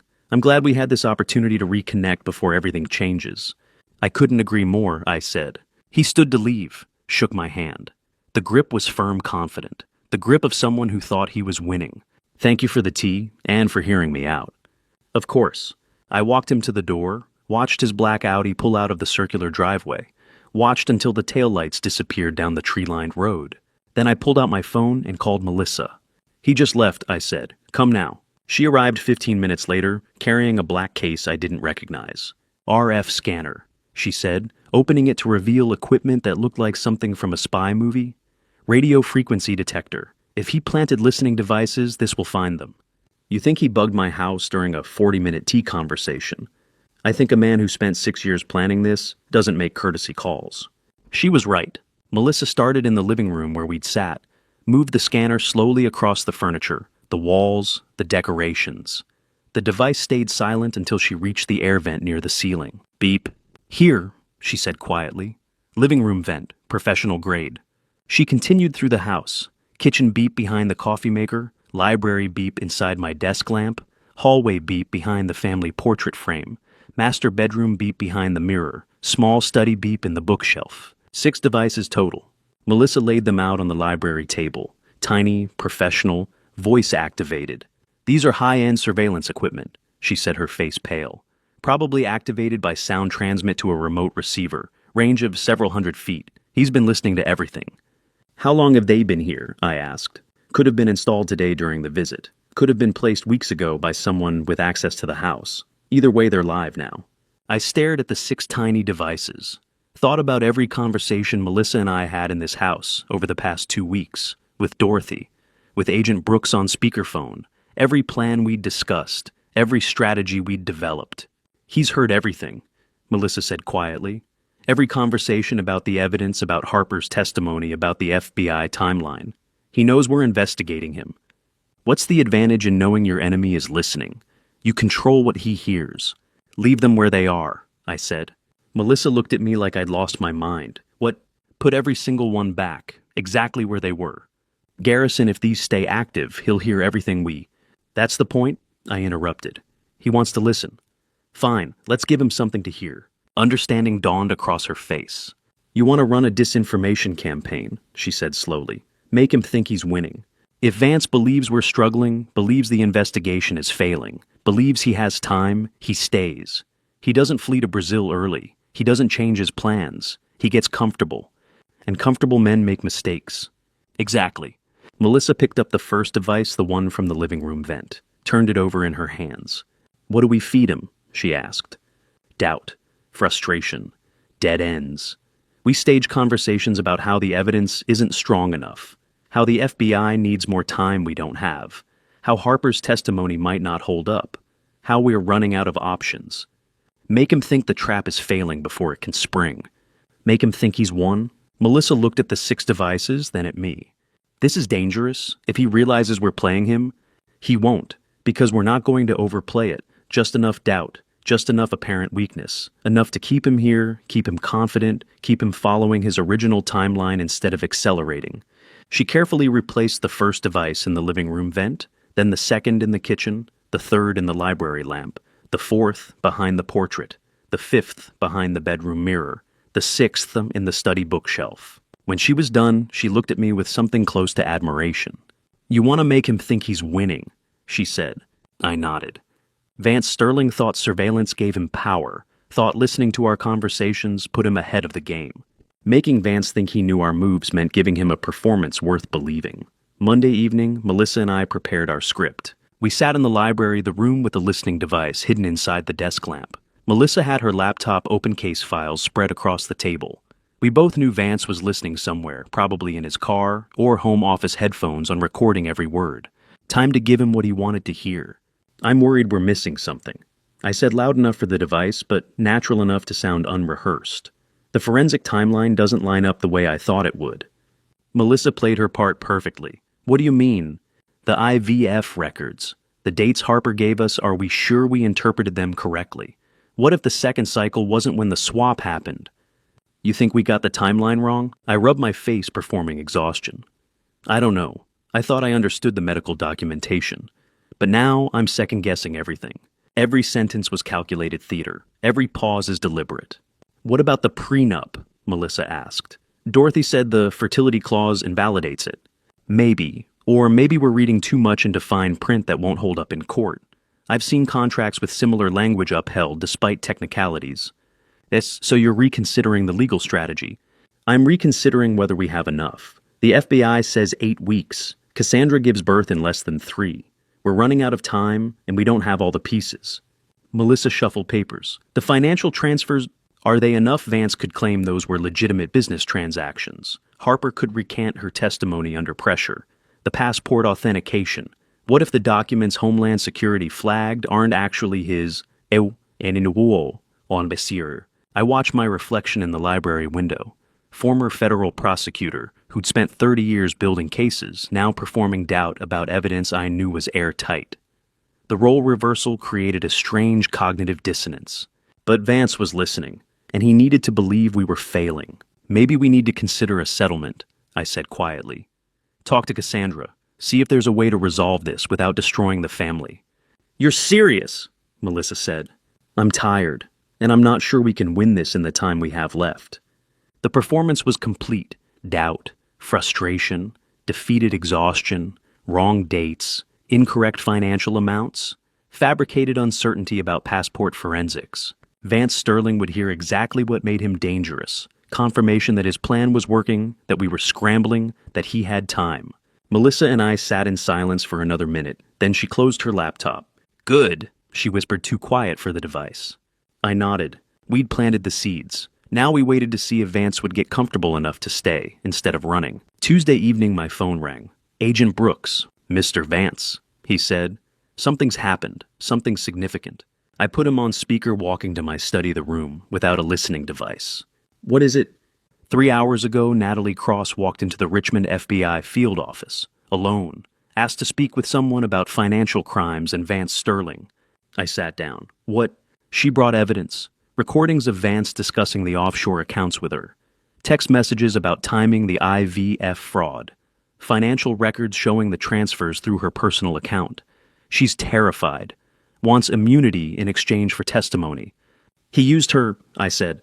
"She knows that now." Said she thought he loved her. Thought the financial arrangements were legitimate business. Then she found documents in his car 2 days ago, printouts about the Brazil tickets notes, about liquidating assets, timeline calculations. She realized she was being set up to take the fall for money laundering. "Will she testify?" "She already started. Gave us 3 hours of recorded statement. Her cooperation fills every remaining gap in the case. We have motive, means opportunity, and now intent testimony from someone he confided in." I felt something shift, something I had been holding tense for weeks. "What's the timeline?" I asked. 48 hours, maybe less. The passport fraud analyst confirmed the Robert Mitchell documents are forgeries. Natalie provides the direct evidence of intent we needed. We can move for arrest within 2 days. We didn't recruit her. She recruited herself. The performance Melissa and I had staged in the library would keep Vance complacent. He'd heard us doubt the evidence question the timeline considers settlement. He'd think he was winning, while the FBI closed the net around him. The disinformation worked, I said. Keep it up, Brooks replied. If Vance suspects we're moving, he could flee early. The Brazil ticket is for June, but he has the passport now. We need him comfortable until we're ready. Understood. Your daughter's baby shower is this weekend, correct? When disco departments distost. Saturday. That gives us 5 days. We'll be ready. After Brooks hung up, I sat in silence holding the phone. Thought about Cassandra at 29, standing in some lawyer's office signing a prenuptial agreement Vance had engineered. Unknowingly pregnant with an IVF embryo she'd never consented to. Trusting the man who was building her destruction. The rage that had fueled my investigation for weeks. The cold fury that had driven me through late nights of evidence review, through meetings with terrified witnesses, through watching my daughter's marriage, knowing what hid beneath it, that rage transformed into something steadier, certainty. Justice was close enough to touch now, not abstract, not eventual. 48 hours. I called Melissa. Brooks just called, I said. Natalie Cross went to the FBI 3 hours ago. Brought recordings, texts, financial records. Wants immunity for testimony. She flipped, Melissa said quietly. She flipped, and Brooks says they can arrest him in 48 hours. Everything's in place. Silence on the line. Then Melissa laughed short, slightly disbelieving. We're actually going to win this, she said. I heard the certainty in my own voice when I answered. Yes, we are. For the first time since finding that prenup 6 weeks ago, I allowed myself to believe it. With Natalie Cross's cooperation secured by the FBI, the countdown to Saturday's baby shower felt real. It was time to make the call I had avoided for 5 years. Wednesday evening, 2 days before the baby shower, I sat in my library staring at my phone contact list, scrolled to the name I'd saved 1,825 days ago. Cassandra, daughter. I pressed call. 3 rings. My heart hammered. Then her voice. It's Dad. Not hostile. Not cold. Cautious, yes, but underneath the caution, hope. Dad, is that really you? Sweetheart, I said, and my voice cracked on the word. I've missed you every single day. Silence, then a soft sob. I miss you too, Dad. We talked for 20 minutes. Not about Vance, not about the investigation or the evidence or the conspiracy I'd uncovered. Just about her, about the baby, about the name she'd chosen Evelyn after her grandmother, about her plans for the nursery, about whether she was scared or excited, or both. I want to host the baby shower, I said. At the mansion, the way Grandma used to do for the family. Another pause. You do that? Of course, it's your home. It's always been your home. I'd like that, she said quietly. I'd really like that. When we hung up, I sat in the library feeling something I hadn't felt in 5 years. Not just hope, connection. Thursday morning, I drove to meet her at a cafe near the river. Arrived early, waited. She walked in 9 months pregnant, wearing a blue dress hair longer than I remembered. When she saw me, she stopped. Just stopped in the middle of the cafe and stared. Then she started crying. I stood. She walked over. Didn't say anything. Just stepped into my arms. First hug in 5 years. She was warm and solid and very, very pregnant. My grandchild was right there between us, a presence I'd never felt before. I'm so sorry, Dad, she whispered. For all of it. For the wedding. For the silence. For everything. You don't need to apologize for anything, I said. We sat. Ordered coffee decaf for her. Talked about becoming a grandfather, about her childhood at the mansion, about memories from before everything broke. She asked if I was okay, really okay. I watched her face 29 years old, 9 months pregnant, asking if I was okay. And I realized I'd missed the entire pregnancy. Every kick, every ultrasound, every moment of wonder and fear and anticipation. But she was here now. That had to be enough. I'm okay, I said. I'm preparing to be a grandfather. That's the best I've been in years. She smiled, reached across the table and took my hand. Are you okay? I asked. Really okay. Her smile faltered for just a second. I think so. It's been complicated, but the baby's healthy. That's what matters. I wanted to tell her everything right then, about Vance, about the trap, about the FBI moving in tomorrow, but the cafe was public, the timing was wrong, and she looked so peaceful sitting there with her hand on her belly that I couldn't bear to shatter it yet. 24 more hours, then she'd know everything. Before I tell you what Cassandra discovered that evening, the detail that would force my hand, I need to ask, are you still with me? Comment A, if you think she should have been told immediately, or B, if waiting was the right call. Add one reason in 5 to 10 words so I can understand your thinking, because what happens next changes the timeline completely. Please note some details ahead are adapted for narrative flow, but the emotional truth is what matters. If dramatized storytelling isn't for you, you're free to stop here. Thursday evening, Cassandra was alone in her apartment. Vance was at a business meeting, or so he'd said. She was reviewing their joint bank account statement, something she did monthly, keeping track of expenses as the baby's arrival approached. That's when she saw them. Small transfers, dozens of them, over 18 months. Amounts ranging from $1,000 to $3,000, all going to accounts she didn't recognize. She stared at the statement, tried to remember authorizing any of these transactions. Couldn't. She called the bank. This is Cassandra Sterling. I'm looking at my joint account statement and I see transfers I don't remember making. Can you verify whether I authorized these? The employee checked the records. No, ma'am, these transactions were all initiated from the secondary account holder. You didn't authorize any of them. Cassandra sat very still. It's how much total, she asked. Over the 18-month period shown here, approximately $47,000. She thanked the employee and hung up, sat in her apartment in silence, 9 months pregnant, looking at evidence that her husband had been secretly moving their money without her knowledge for a year and a half. She called me. Dad, she said. Her voice was different, careful. Can you tell me the truth about something? I checked the clock. Thursday evening, baby shower, tomorrow afternoon. FBI arrest timeline 48 hours. What do you need to know? I asked. Is there something wrong with Vance, with our marriage, with anything I should know about? Bastikstemmald. In Bolms, she'd found something. I didn't know what, but she'd found something.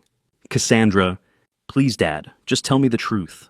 I wanted to lay out everything right there on the phone. The IVF fraud, the offshore accounts, the fake passport, the 6-year plan to destroy her. But the baby shower was tomorrow. The FBI was moving in. And if I told her now, if she confronted Vance, if anything changed his behavior before we were ready. 24 hours, I said. Please trust me for 24 more hours. After the shower tomorrow, I'll tell you everything. But right now, I need you to act like nothing's wrong. Can you do that for me? Silence on the line. You know something, she said. I know everything, and I promise you'll know it too. 24 hours. Another pause. Okay, she whispered. 24 hours. I hung up and stood at the library window, looking out at the mansion grounds where my grandchild would grow up. Tomorrow, the baby shower happened. Tomorrow, the FBI closed in. Tomorrow, Cassandra learned everything. 24 hours to protect them both through what came next. Those 24 hours moved like water through my hands. Friday night became Saturday morning, became afternoon, before I was ready. But ready or not, the baby shower was happening, and everything we'd built had to work perfectly. Friday midnight, 4 people sat in the mansion library, the lawyer, the investigator, the FBI agent, and me. Dorothy Fleming spread the prenup across the table one final time. This is void, she said with absolute certainty. Fertility fraud at signing negates every term. The moment Vance tries to invoke the paternity clause, we present his March 2020 infertility diagnosis. The contract self-destructs. And if he doesn't invoke it, Melissa asked. He will, I said. That's his entire plan. He needs the DNA test to prove infidelity. Without it, he has nothing. Agent Brooks pulled up a diagram on his laptop. 3 agents in catering uniforms. They'll arrive with the actual waitstaff at noon. 2 local officers at the front gate posing as security. All armed, all ready. What's the sequence? Dorothy asked. Brooks ticked through it like a military operation. Vance initiates the DNA test, probably around mid-afternoon when the party's in full swing and he has maximum audience. Garrison refutes the accusation, point by point. Then witnesses testify. Harper Finch first. She confesses to the IVF fraud and names Vance as the one who paid her, Lucas Thorne. Second, he confirms he was the sperm donor, and Vance paid him for silence. Valerie DuPont. Third, she identifies Vance as the man who stole from her in Boston 8 years ago. And then, I asked. And then I announced the arrest. Federal charges. Wire fraud, money laundering, conspiracy, embezzlement. He'll be in handcuffs before he understands what's happening. Every piece perfectly coordinated. Prenup void. Arrest warrant ready, FBI agents in disguise, witnesses rehearsed. Tomorrow my daughter gets her life back, I said quietly. The meeting broke up around 1 in the morning. Melissa and Dorothy left together. Brooks stayed behind for a final security review. When he left, I sat alone in the library looking at framed photos on the wall. Cassandra at 5, riding her first bike in the garden. At 10, climbing the oak tree. At 16, dressed for prom, before Vance Sterling, before the estrangement, before everything broke. Tomorrow we'd try to put it back together. Saturday arrived too fast and too slow. The catering company set up white tents across the mansion lawn at 10 in the morning, blue tablecloths, flowers everywhere. String lights wound through the oak trees. By noon, it looked like something from a wedding magazine. 50 guests started arriving at 2. High society. Virginia families I'd known for decades. People who'd attended my wife's funeral sent condolences when Cassandra stopped speaking to me, probably gossiped about the estrangement over country club lunches. Today they'd witnessed something none of them expected. I stood near the mansion steps watching them arrive, smiled, shook hands, accepted congratulations on becoming a grandfather, and watched Agent Brooks position himself near the cake table. Black suit, small earpiece barely visible. He looked like any other security contractor hired for a high-end event. But I knew he had a weapon under that jacket and 2 backup agents working the catering stations. 2:15 Vance Sterling arrived. Black Audi.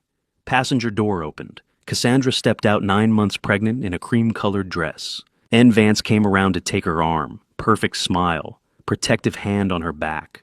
The model husband guiding his pregnant wife through a celebration of their growing family. Performance for a final audience. They walked into the garden together. Guests surrounded them. Congratulations. Questions about the due date. Predictions about whether it would be early or late. Vance worked the crowd like a politician. Warm, charming, grateful. His eyes found mine across the courtyard. He smiled, nodded slightly. I nodded back. Both of us knew the performance ended today. Cassandra caught my eye and mouthed, "Later." I nodded. Later, after this was over. After Vance was in handcuffs, and the truth was public, and she understood everything. Later, the party flowed into the afternoon. String quartet played Vivaldi under the oak trees. Champagne bubbles caught October sunlight. Guests laughed over petit four and finger sandwiches. And 3 FBI agents in waiter uniforms moved between tables with trained precision. Cassandra opened gifts, blankets, toys, a handmade crib from one of my wife's old friends. She smiled and thanked everyone, looked tired but happy. Did she remember the bank statement? The unauthorized transfers she'd discovered. Thursday night I'd asked for 24 hours of trust. She was giving it to me. But I saw her glance at Vance occasionally with something in her eyes that hadn't been there a week ago. Doubt. 3:15. The party was in full swing. Maximum audience. Perfect timing. Vance Sterling set down his champagne glass, straightened his jacket, walked to the center of the tent, tapped his glass 3 times with a knife. The clear ringing sound cut through the conversation. The string quartet stopped mid-phrase. 50 guests turned toward him. He smiled at Cassandra first. Then his eyes moved across the crowd to find me. "Thank you all for being here today," he said. His voice carried across the tent with practiced ease. "Cassandra and I are so grateful to celebrate this moment with the people we love most." Guests murmured appreciation. But before we continue, Vance said, "I want to do something special, something I've been planning for a while, something that I think will make this day even more meaningful." He reached into his jacket pocket, pulled out a small blue box. I knew what it was before he opened it. So did Agent Brooks. I saw him shift position slightly, hand moving closer to his weapon. Vance held up the box for everyone to see. This, he said, is a paternity test kit. And today in front of all of you, I want to publicly confirm the most important thing in our lives, that this child we're about to welcome is ours. Truly, genetically, completely ours. Confused murmurs rippled through the crowd. Cassandra's face went pale. Vance looked directly at me, smiled. "I have an announcement that will change everything." Vance Sterling's voice carried across the silent tent with practiced warmth. "I want to do something special today," he said, holding up the small blue box so everyone could see it. "Something I've been planning for months, something that will make this celebration even more meaningful." He opened the box with theatrical precision. Inside sat a DNA paternity test kit, the kind you could buy at any pharmacy. Sterile swabs in sealed packaging, collection tubes, laboratory submission forms. "And this," Vance announced, "is a paternity test. And today, in front of all of you, our friends, our family, the people we love most, I want to publicly confirm what we all know in our hearts, that this baby, this miraculous child we're about to welcome, is genetically completely undeniably ours. Confused murmurs rippled through the crowd. I watched the guests' faces, saw the questions forming. Why would he need to prove paternity at his own child's baby shower? What was he implying? What kind of announcement was this? But I wasn't watching the guests. I was watching Cassandra. She stood 10 feet from her husband, 9 months pregnant in her cream dress, staring at the DNA test kit in his hand. Her face had gone pale. Her hand moved instinctively to her belly, protective, uncertain. And for the first time in 6 years, I saw something in her eyes I'd never seen when she looked at Vance Sterling. Doubt. Today we celebrate not just a baby. Vance continued, his voice growing more confident with each word. We celebrate the miracle of our family, the miracle of science that helped us conceive, the miracle of love that brought us to this moment. He pulled one of the sterile swabs from the kit. I've brought this DNA test to publicly confirm what we all know, that this child is ours, genetically mine, genetically Cassandra's. A child created through the IVF process we went through together 2 years ago. A woman near me whispered to her husband, "Why would he need to prove that at a baby shower? Das Puren." Vance heard her, smiled. "I know this might seem unusual," he said, "but in a world where family is questioned, where legitimacy is challenged, where even the most sacred bonds can be doubted, I want there to be no question, no uncertainty, no room for anyone to suggest that this child, this family, is anything other than exactly what it appears to be." He looked directly at me. "Isn't that right, Garrison?"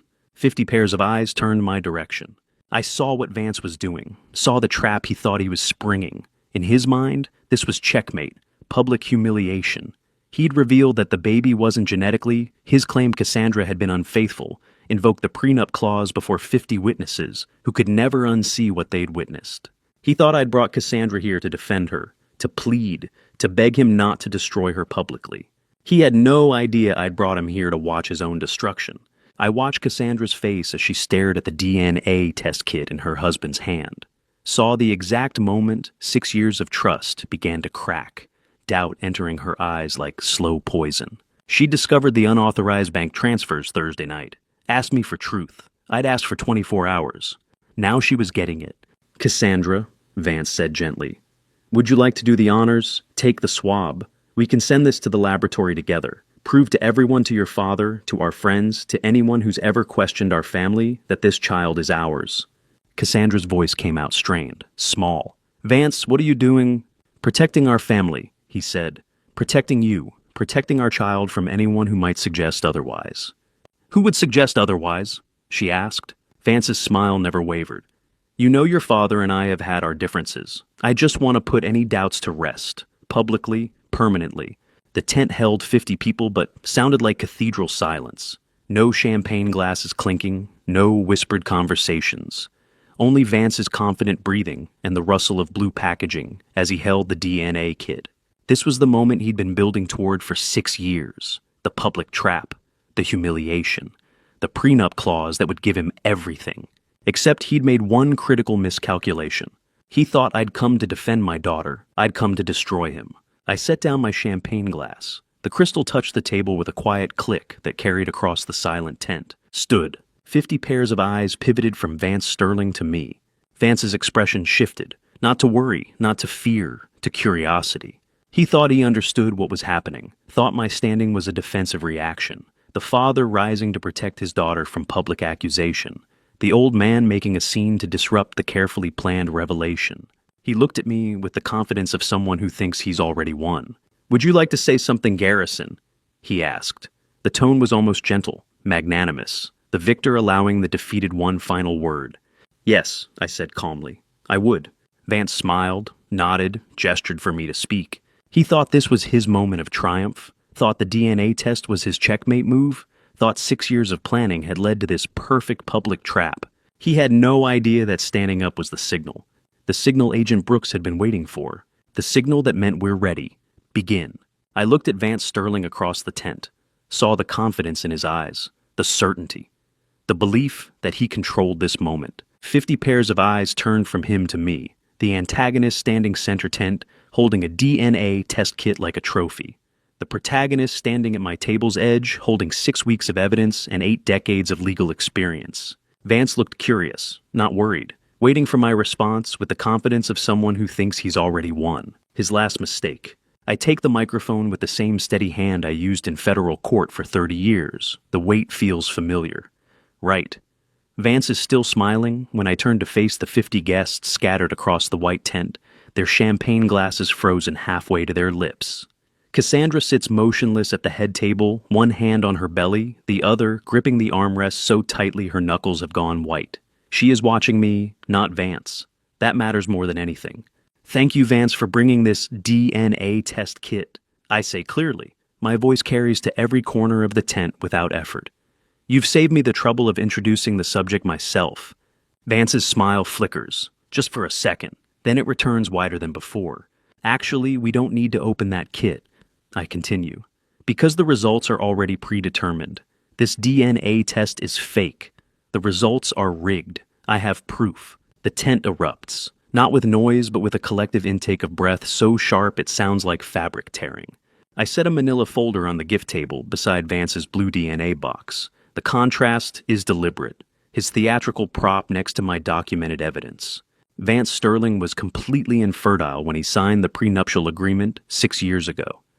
I say. Medical records confirm it. He knew he could never father a child naturally.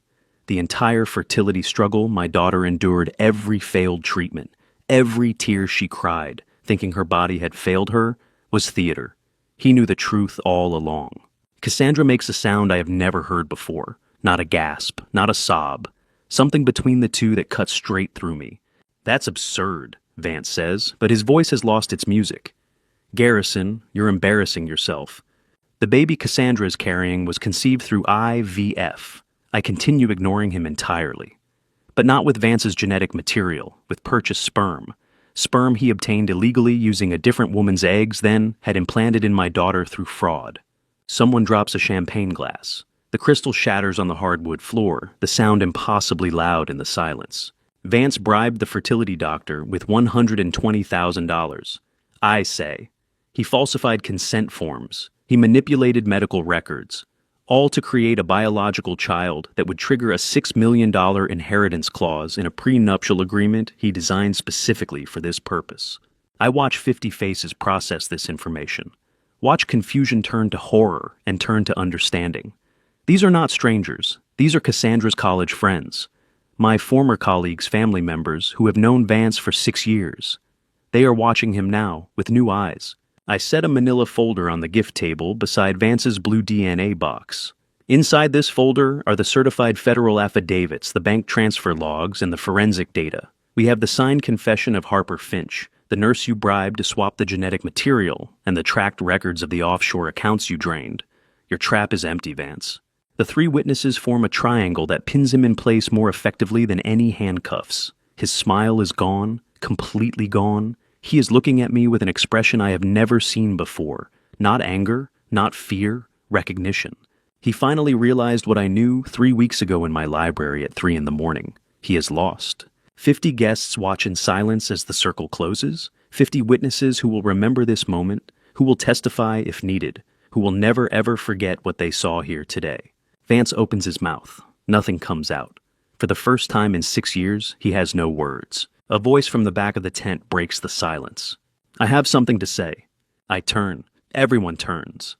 A man rises slowly from the last row of white chairs, where the overflow guests have been sitting for the past hour. He is 65 years old, with silver hair and a dark suit that looks expensive even from 30 feet away. His wife reaches for his arm. He does not look back. Conrad Sterling, Vance's father. He walks forward through the aisle between tables.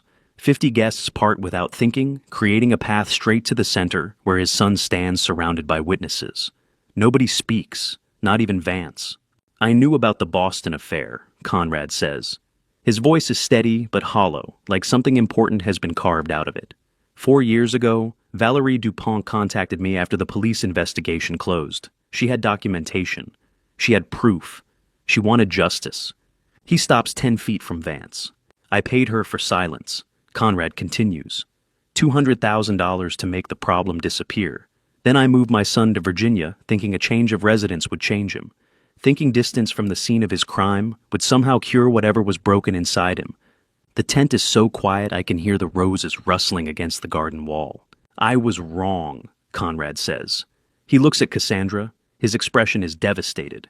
I am so deeply sorry I did not stop him when I could. I told myself he would be different here, that he had learned, that love might fix what consequences never did. I was a coward and a fool, and you paid the price. Cassandra says nothing. Her hand rests on her belly, protective. I am ashamed, Conrad says quietly. I failed as a father. I failed you. I failed everyone my son has hurt. He sits down in the nearest chair. His wife has not followed him. She is still in the back row crying into her hands. Vance turns without warning and walks quickly toward the garden gate. His movement is smooth, unhurried, like a man leaving a boring party rather than fleeing his own destruction. He has always been good at pretending nothing matters. He makes it 12 steps. Agent Brooks stands at the garden gate with 2 uniformed police officers. They have been waiting there the entire time, positioned carefully out of sight behind the catering tent. Brooks is wearing the same navy suit he wore 3 weeks ago when I first walked into his Richmond office with a folder full of evidence. Vance Sterling. Agent Brooks says clearly, "You are under arrest for financial fraud, conspiracy to commit embezzlement, forgery, identity theft, and related federal crimes." One officer moves behind Vance. The handcuffs lock around his wrists with a metallic click that carries across the silent tent. The sound is final, permanent.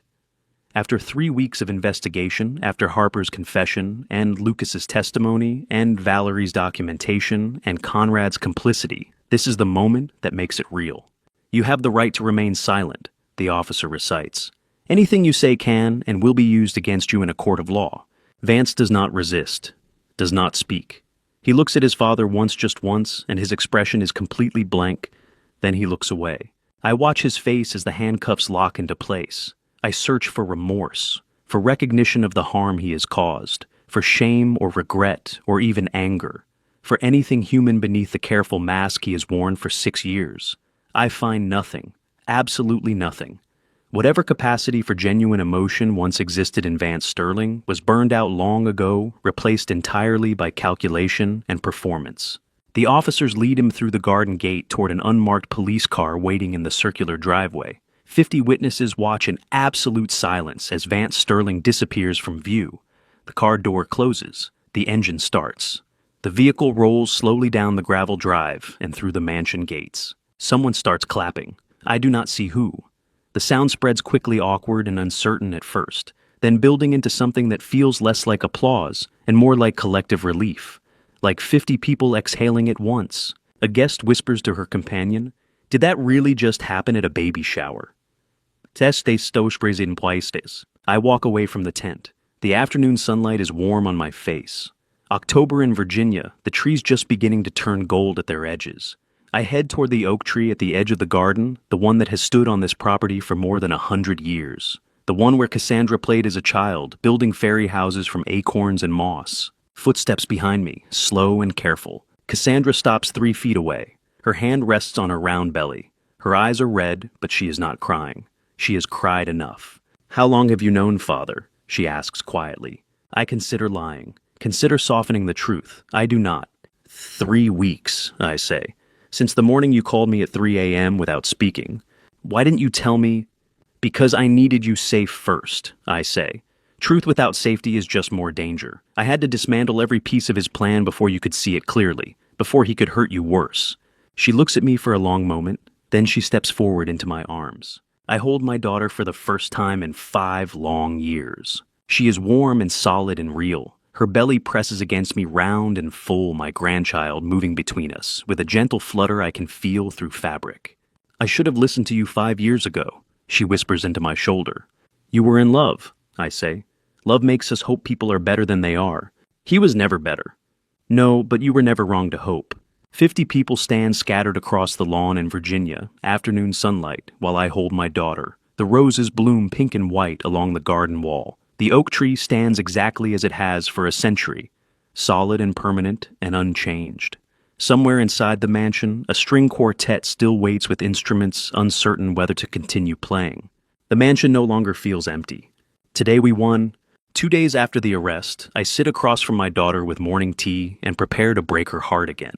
Cassandra is here in the mansion living room, the same room where I first opened Dr. Beck's anonymous email 3 weeks ago. She sits in the leather armchair by the window, morning light cutting through the old glass in patterns that haven't changed in 40 years. Her hand rests on her belly. She looks more rested than she has in weeks, but there is still a fragility around her eyes. Is there something else you need to know? I say. She sets down her teacup carefully. The worst part, I say. The part that made everything else possible. I tell her everything. The 3 a.m. call from Lucas Thorne in Boston.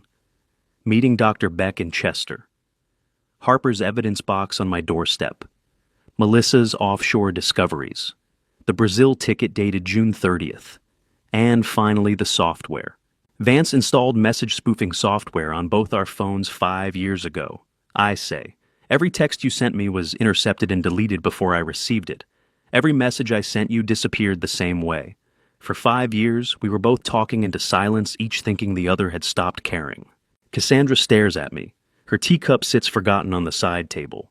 Melissa's forensic accountant found the subscription receipts. I continue. Vance paid $300 a month to a company that specializes in isolating abuse victims from their families. The software logged everything. You sent me 347 messages over 5 years. I sent you 283. Neither of us received a single one. For 5 years, Cassandra says slowly, I sent you messages and you didn't receive them. No, I say, and I sent you messages every week. Birthday wishes, holiday greetings, questions about your life, apologies for whatever I thought I'd done to make you pull away. You never got them either. She stands up, suddenly walks to the window. Her reflection in the old glass looks like a ghost. I thought you hated me, she whispers. I thought you couldn't forgive me for marrying him against your advice. So I stopped trying. I told myself you were stubborn and cold, and I was better off without you. I thought the same, I say, that you'd chosen him over me and wanted nothing to do with your old life. I didn't know I was so lonely, she says, still facing the window, until I wasn't anymore. I watch her hand move to her pregnant belly, protective and automatic. She is thinking about her child, about the isolation Vance engineered in her, about making sure her daughter never experiences that manufactured loneliness. The silence stretches between us, but it is not empty. It is full of 5 years of stolen messages, full of birthday wishes that never arrived and apologies that disappeared into digital void, full of all the conversations we should have had. I'm sorry, I say finally. I should have tried harder, should have driven here in person instead of assuming silence meant choice. He was very good at what he did, Cassandra says quietly. We both believed exactly what he wanted us to believe. She turns from the window. Her eyes are wet, but she is not crying. Thank you for not giving up, she says. When the phone rang at 3 a.m., you could have ignored it. You could have assumed I was calling drunk or cruel or looking for money. But you answered, and you kept looking until you found the truth. You're my daughter. I say simply, there was never a question of giving up. 6 weeks later, I sat in Dorothy Fleming's law office while she read through the final legal outcomes. The prenup challenge had moved faster than most civil cases. Vance's guilty plea removed the need for contested litigation. The office is exactly as I remember from our first meeting 3 weeks ago. Dark wood law books, afternoon light through tall windows. But everything else has changed. Vance Sterling pleaded guilty to all charges. Dorothy says, reading from the court documents, 15 years federal prison, no possibility of parole for 10 years. She sets down the first page, picks up the next. The prenuptial agreement has been ruled completely void due to fraud in the inducement, she continues. Cassandra retains full ownership of the $8 million inheritance from her grandmother's estate. Additionally, the court ordered Vance to pay $2.5 million in restitution for emotional damages and financial harm. The offshore accounts, I ask. The Cayman account was frozen, Dorothy says. $1.5 million recovered and returned to Cassandra's trust. The remaining funds Vance laundered through Natalie Cross's firm were already spent mostly on gambling debts, but the court attached a lien to any future assets or earnings Vance might acquire. She flips to another page. And Natalie Cross, acquitted, Dorothy says. The prosecution determined she was a victim of Vance's deception, not an accomplice. She believed Vance was a legitimate client with legal income. I nod. That matches what Melissa discovered. Natalie was another person Vance used and discarded. Conrad Sterling paid $350,000 to Valerie DuPont. Dorothy continues, plus 6% annual interest dating back 4 years. The payment was finalized yesterday. His wife filed for divorce the same day. Dorothy closes the file folder. The sound is final. Every perpetrator has been held accountable, she says. Every victim has received restitution or justice or both. The legal process is complete.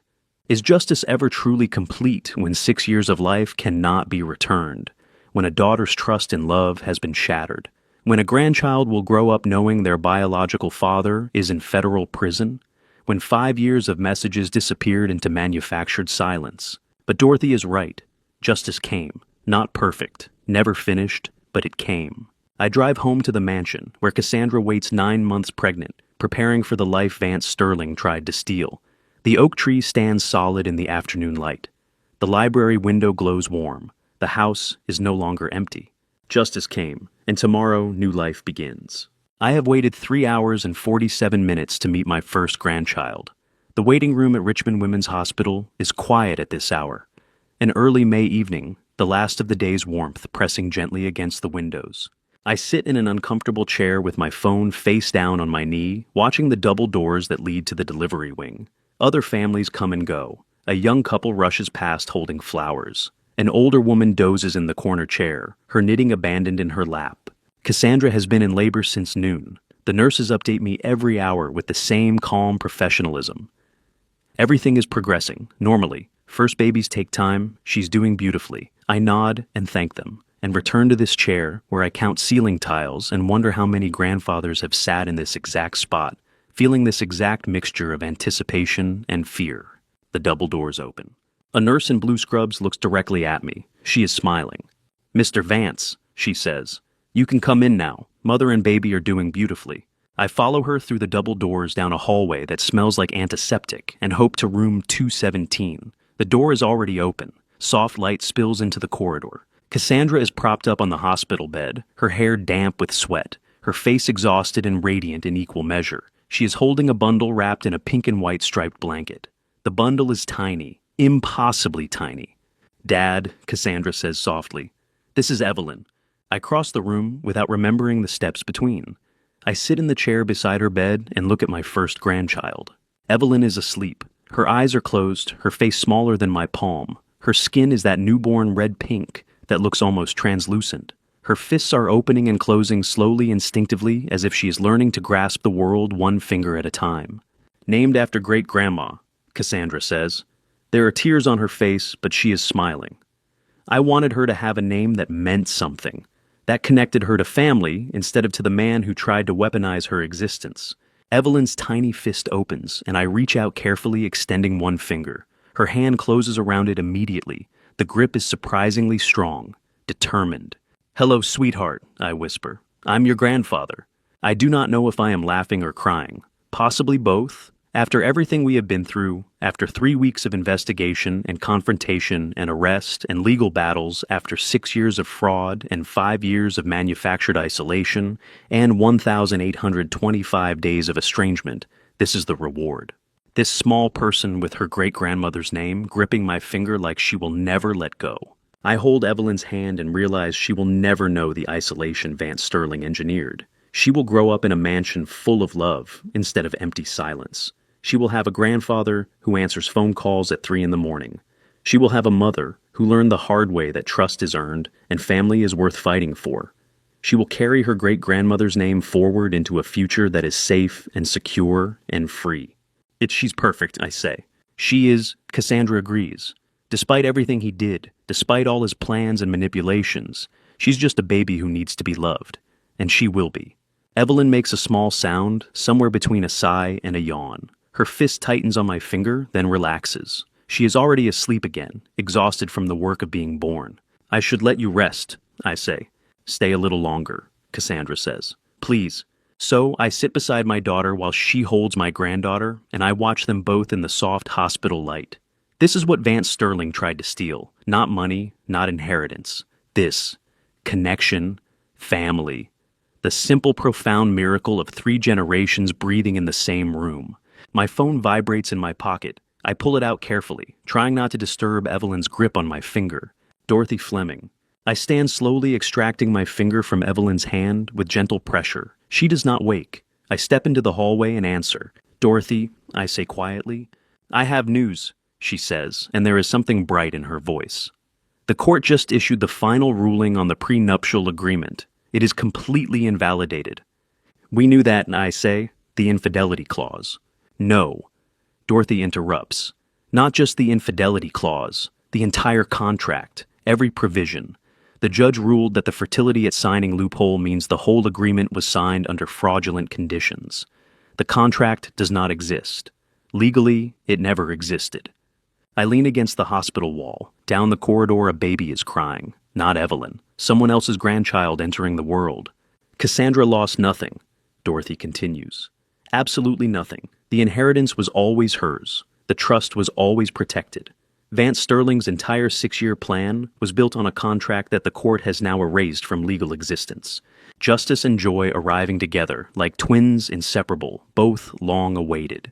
Dorothy's voice delivers freedom through a phone in a hospital hallway, while new life cries in the next room. The timing feels almost orchestrated, though. I know it is simply coincidence. The court does not care that today is the day my granddaughter was born. They do not know that the woman Vance tried to trap is lying exhausted in room 217, holding a baby named after her grandmother. But I know, and the symmetry feels like grace. Thank you, Dorothy, I say, for everything. Go be with your family, she says gently. That's where you belong now. I hang up and walk back into room 217. Cassandra looks up from Evelyn's sleeping face. Dorothy, she asks. I sit down beside her again. Evelyn's hand finds my finger immediately, her grip automatic and trusting. Everything's all right, honey, I say. Everything. Cassandra does not ask for details. She just nods and rests her head back against the pillow, holding our Evelyn close. The prenup is void. The inheritance is secure. Vance Sterling is in prison. And this small person with her great-grandmother's name is learning to breathe and grasp and exist in a world that is finally safe. Everything that was broken is being rebuilt, one moment at a time. 1 month have passed and the mansion is no longer empty. The transformation happened gradually then, all at once. First came the phone calls that were actually answered. Then the weekly dinners. Then Cassandra asking if I would mind company for a few days while her apartment lease ended. Then those few days becoming a week, becoming permanent. I want Evelyn to grow up with history. She told me while unpacking boxes in the guest room that used to be hers. With roots, with great-grandmother's garden and grandfather's library and the oak tree that's been here longer than all of us. I want her to know where she comes from. So now there are baby blankets folded on the leather couch in the living room, a changing table in the upstairs bathroom, a bassinet beside Cassandra's bed. The mansion has been many things over the decades' monument fortress tomb. Now it is simply home. I stand in the doorway watching my daughter carry Evelyn along the rose bushes in the autumn garden. The roses are dormant now, bare, thorny stems waiting for spring, but Cassandra walks the path as if the blooms are still there. These are the roses your great-grandmother planted, Cassandra says to the 3-month-old sleeping in her arms. You were named after her, Evelyn Marguerite. She would have loved you so much. Evelyn sleeps with that absolute peace only babies know, her small face tucked against Cassandra's shoulder. She does not know that her father is in federal prison, does not know about prenuptial fraud or offshore accounts or message spoofing software, does not know that her existence was meant to be a weapon. She knows only warmth and milk and her mother's heartbeat. Cassandra stops at the oldest rosebush, the one planted 60 years ago, when my mother first moved into this house as a bride. She would have loved to meet you, sweetheart, I say from the doorway. Cassandra turns smiling. She's meeting her through me, through us, through every story I tell. This scene is what I waited 1,825 days for. Not the truth revealed or justice served, not the prenup voided or the money restored. This. My daughter in her great-grandmother's garden, telling stories to the next generation. The continuity of family, the simple, profound miracle of a mother showing her child where she belongs. I remember standing in this same garden 5 years ago when Cassandra last visited before Vance Sterling isolated her completely. She had been distant that day, her phone buzzing constantly with messages I now know were manufactured. She left before dinner, said she had plans. I watched her walk to the car and wondered what I had done wrong. Cassandra carries Evelyn back toward the house. "It's getting cold," she says. "I should feed her." "I'll make tea," I offer. "Thank you, Dad." 2 words, simple, ordinary, more valuable than any amount of inheritance or restitution. That evening, after Cassandra has fed Evelyn and put her down for the night, after the house has settled into its new rhythms, I find myself walking to the library. I do not plan it. My feet simply carry me there, following a pattern worn into the floorboards over decades. The library looks exactly as it did 4 months ago when Lucas Thorne called at 3 in the morning and shattered the silence. Same oak table, same lamp with the green glass shade, same leather chair where I sat in darkness, trying to understand why my daughter would call and say nothing. The bourbon glass is still there on the side table. I have not touched it since that night. It sits with 2 fingers of amber liquid, a monument to the moment everything changed. I sit down in the chair. The leather creaks under my weight, familiar and worn. From the next room I can hear Cassandra singing softly. A lullaby. Something about stars and dreams and safety. The house was silent then. Now it is filled with lullabies. I look at the bourbon glass for a long moment. Think about the man who poured that drink 4 months ago. He was alone in a mansion that felt like a mausoleum. He was certain his daughter had abandoned him. He was preparing to live out his remaining years in empty rooms, convinced that whatever mistake he had made was permanent and unforgivable. That man does not exist anymore.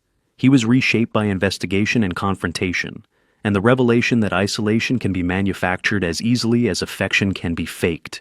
He learned that sometimes protecting what matters most means going through the darkest places. That truth without safety is just more danger. That justice is not always clean, but it can still be complete. The library chair holds the same shape it did 4 months ago. But I no longer fit that shape. I have been changed by what happened between then and now. I reach for the bourbon glass, then stop. Set my hand down on the armrest instead. Stand up. Turn off the lamp. The library falls into darkness. I walk to the doorstep through it and close it behind me without looking back. From upstairs, Cassandra's lullaby drifts down through the old house. Evelyn makes a small sound, not quite crying, just announcing her presence. Cassandra's voice softens, adapts, continues. Sometimes to protect what matters most, you have to go through the darkest places. You have to investigate and confront and dismantle and risk everything you thought was certain. You have to sit in libraries at 3 in the morning, making phone calls to strangers and reading evidence that breaks your heart. But when you reach the other side, when you walk out of that library and close the door behind you, the light there is more real than anything you have ever known. The mansion is no longer empty. 3 generations breathe under the same roof. Tomorrow, Evelyn will wake up in a house full of history and love and great-grandmother's roses waiting for spring. Today I walk toward the light. Morning light breaks through the oak tree branches the way it has for 100 years. I stand at the garden's edge watching dawn arrive. Old habit from when my wife was alive, before the silence, before the empty years. Even during the 1,825 days, when Cassandra would not speak to me, I came here at dawn and watched the light change from gray to gold. The French doors open behind me, footsteps on the stone path. Cassandra walks toward me carrying Evelyn wrapped in a pale blue blanket, the same color as the sky beginning to lighten above us, the same color as the dress she wore at the cafe when she discovered the unauthorized transfers. Full circle. She stops beside me without speaking. We stand together in the morning mist, the autumn garden still soft and cool before the day's heat arrives, watching the garden wake. Evelyn sleeps against her mother's shoulder, 3 months old and entirely peaceful. She does not know where she is or the battles fought to protect her. She knows only warmth and safety. She's still asleep, Cassandra says quietly. Doesn't know how lucky she is to wake up here. She'll know, I say. We'll make sure she knows. The tree rises massive and ancient before us, bare branches reaching toward the pale sky. My grandfather planted this tree before I was born. 70 years it has stood here witnessing everything. I remember standing in this exact spot 4 months ago. The morning after I discovered the prenuptial fraud, after reading Melissa's reports about offshore accounts and message spoofing software, I stood here staring at this tree and wondering if Cassandra would ever stand beside me again. If the silence would ever end. If I would die alone in this garden with no one to remember what it meant. Now she stands here, not because I forced the truth on her, but because I made her safe first. Because I dismantled every piece of Vance Sterling's scheme before telling her what he had done. I used to climb to the 3rd branch, Cassandra says looking up through the bare limbs. Thought I could touch the sky from there? I remember, I say. Your mother had a heart attack every time. You never fell. I was careful, she says, even then. Evelyn will climb it too, I say, when she's older, when she's ready. Cassandra shifts Evelyn in her arms protective. And I'll have the same heart attack my mother did. Probably I agree. The Virginia dawn arrives in layers, first gray, then pearl, then the pale blue that means clear weather. The same sky that covered this land when my grandfather planted this tree. The same sky that will cover it when Evelyn brings her own children here decades from now. Some things cannot be taken. Vance Sterling tried to take everything. My daughter, my granddaughter, the inheritance my mother built. He manufactured isolation, forged documents, bribed doctors, spoofed messages, built an entire architecture of deception designed to steal what was never his. But he could not take the roots of this tree, could not take the father-daughter bond that survived 1,825 days of silence, could not take the sunrise that comes every morning on this land, regardless of who claims to own it. The oak tree's roots run deeper than any deception could ever reach. The branches stretch higher than any scheme could ever climb. 4 generations have been sheltered beneath this foliage through every season of darkness and light. My grandfather planted it with his own hands, believing in a future he would not live to see. Me, who protected it through storms and the temptation to sell when the land felt too empty. Cassandra, who climbed its branches as a child and now returns as a mother. Evelyn, who will learn to climb when her time comes, who will bring her own children here someday and tell them about the great-great-grandfather who planted roots that could not be stolen. Do you remember, Cassandra asks, what Grandma used to say about this tree? Which thing, I ask. She had a dozen sayings. Yeah, the one about storms, Cassandra says. After that hurricane knocked down the fence but left the tree standing. I remember. The deeper the roots, the fiercer the storm it can weather. The deeper the roots, Cassandra repeats softly. She looks down at Evelyn, then back at the tree. We weathered it, Dad. The storm came, and we're still standing. We are, I say. The sun breaks over the eastern horizon, spilling gold across the frost-covered garden. The light catches the oak tree's bare branches and turns them luminous.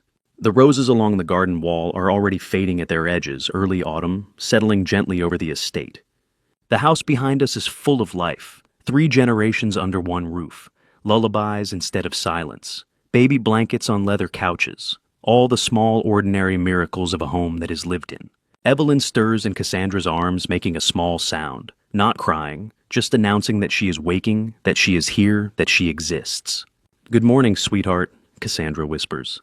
Welcome to the first day of the rest of your life. I look up through the oak tree branches at the brightening sky. The sunrise comes every morning on this land. It came during the 1,825 days of silence. It came the morning Lucas Thorne called at 3 a.m. It came the day we confronted Vance Sterling before 50 witnesses. It came the day Evelyn was born.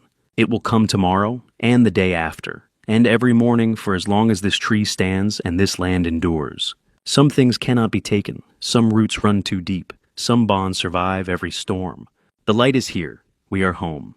And to you listening to my story, remember this. Silence is never just silence. For 5 years I accepted the quiet. I told myself my daughter had made her choice, and I respected it.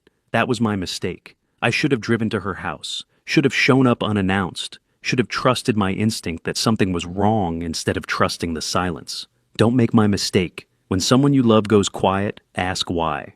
This family betrayal taught me something I wish I'd known sooner. Family betrayal doesn't always look like hatred. Sometimes it looks like a charming son-in-law who isolates your daughter so slowly you don't notice until 5 years have passed. Every family story has moments where we choose between comfort and courage. I chose comfort for too long, but I believe God gave me that 3 a.m. phone call at exactly the moment I was ready to hear it. Not a moment sooner, not a moment later. The truth will surface if you're brave enough to look for it. If this family story resonated with you, please leave a comment below. Have you ever experienced family betrayal, or do you know someone who has? Share this family story with anyone who needs to hear it. And if you want more stories like this, subscribe to Revenge Dad. Your support means everything to me. Thank you for staying until the very end. Remember, some details in this story have been fictionalized for storytelling purposes, but the lesson is real. Protect the people you love. Trust your instincts. And never accept silence when your heart tells you something is wrong.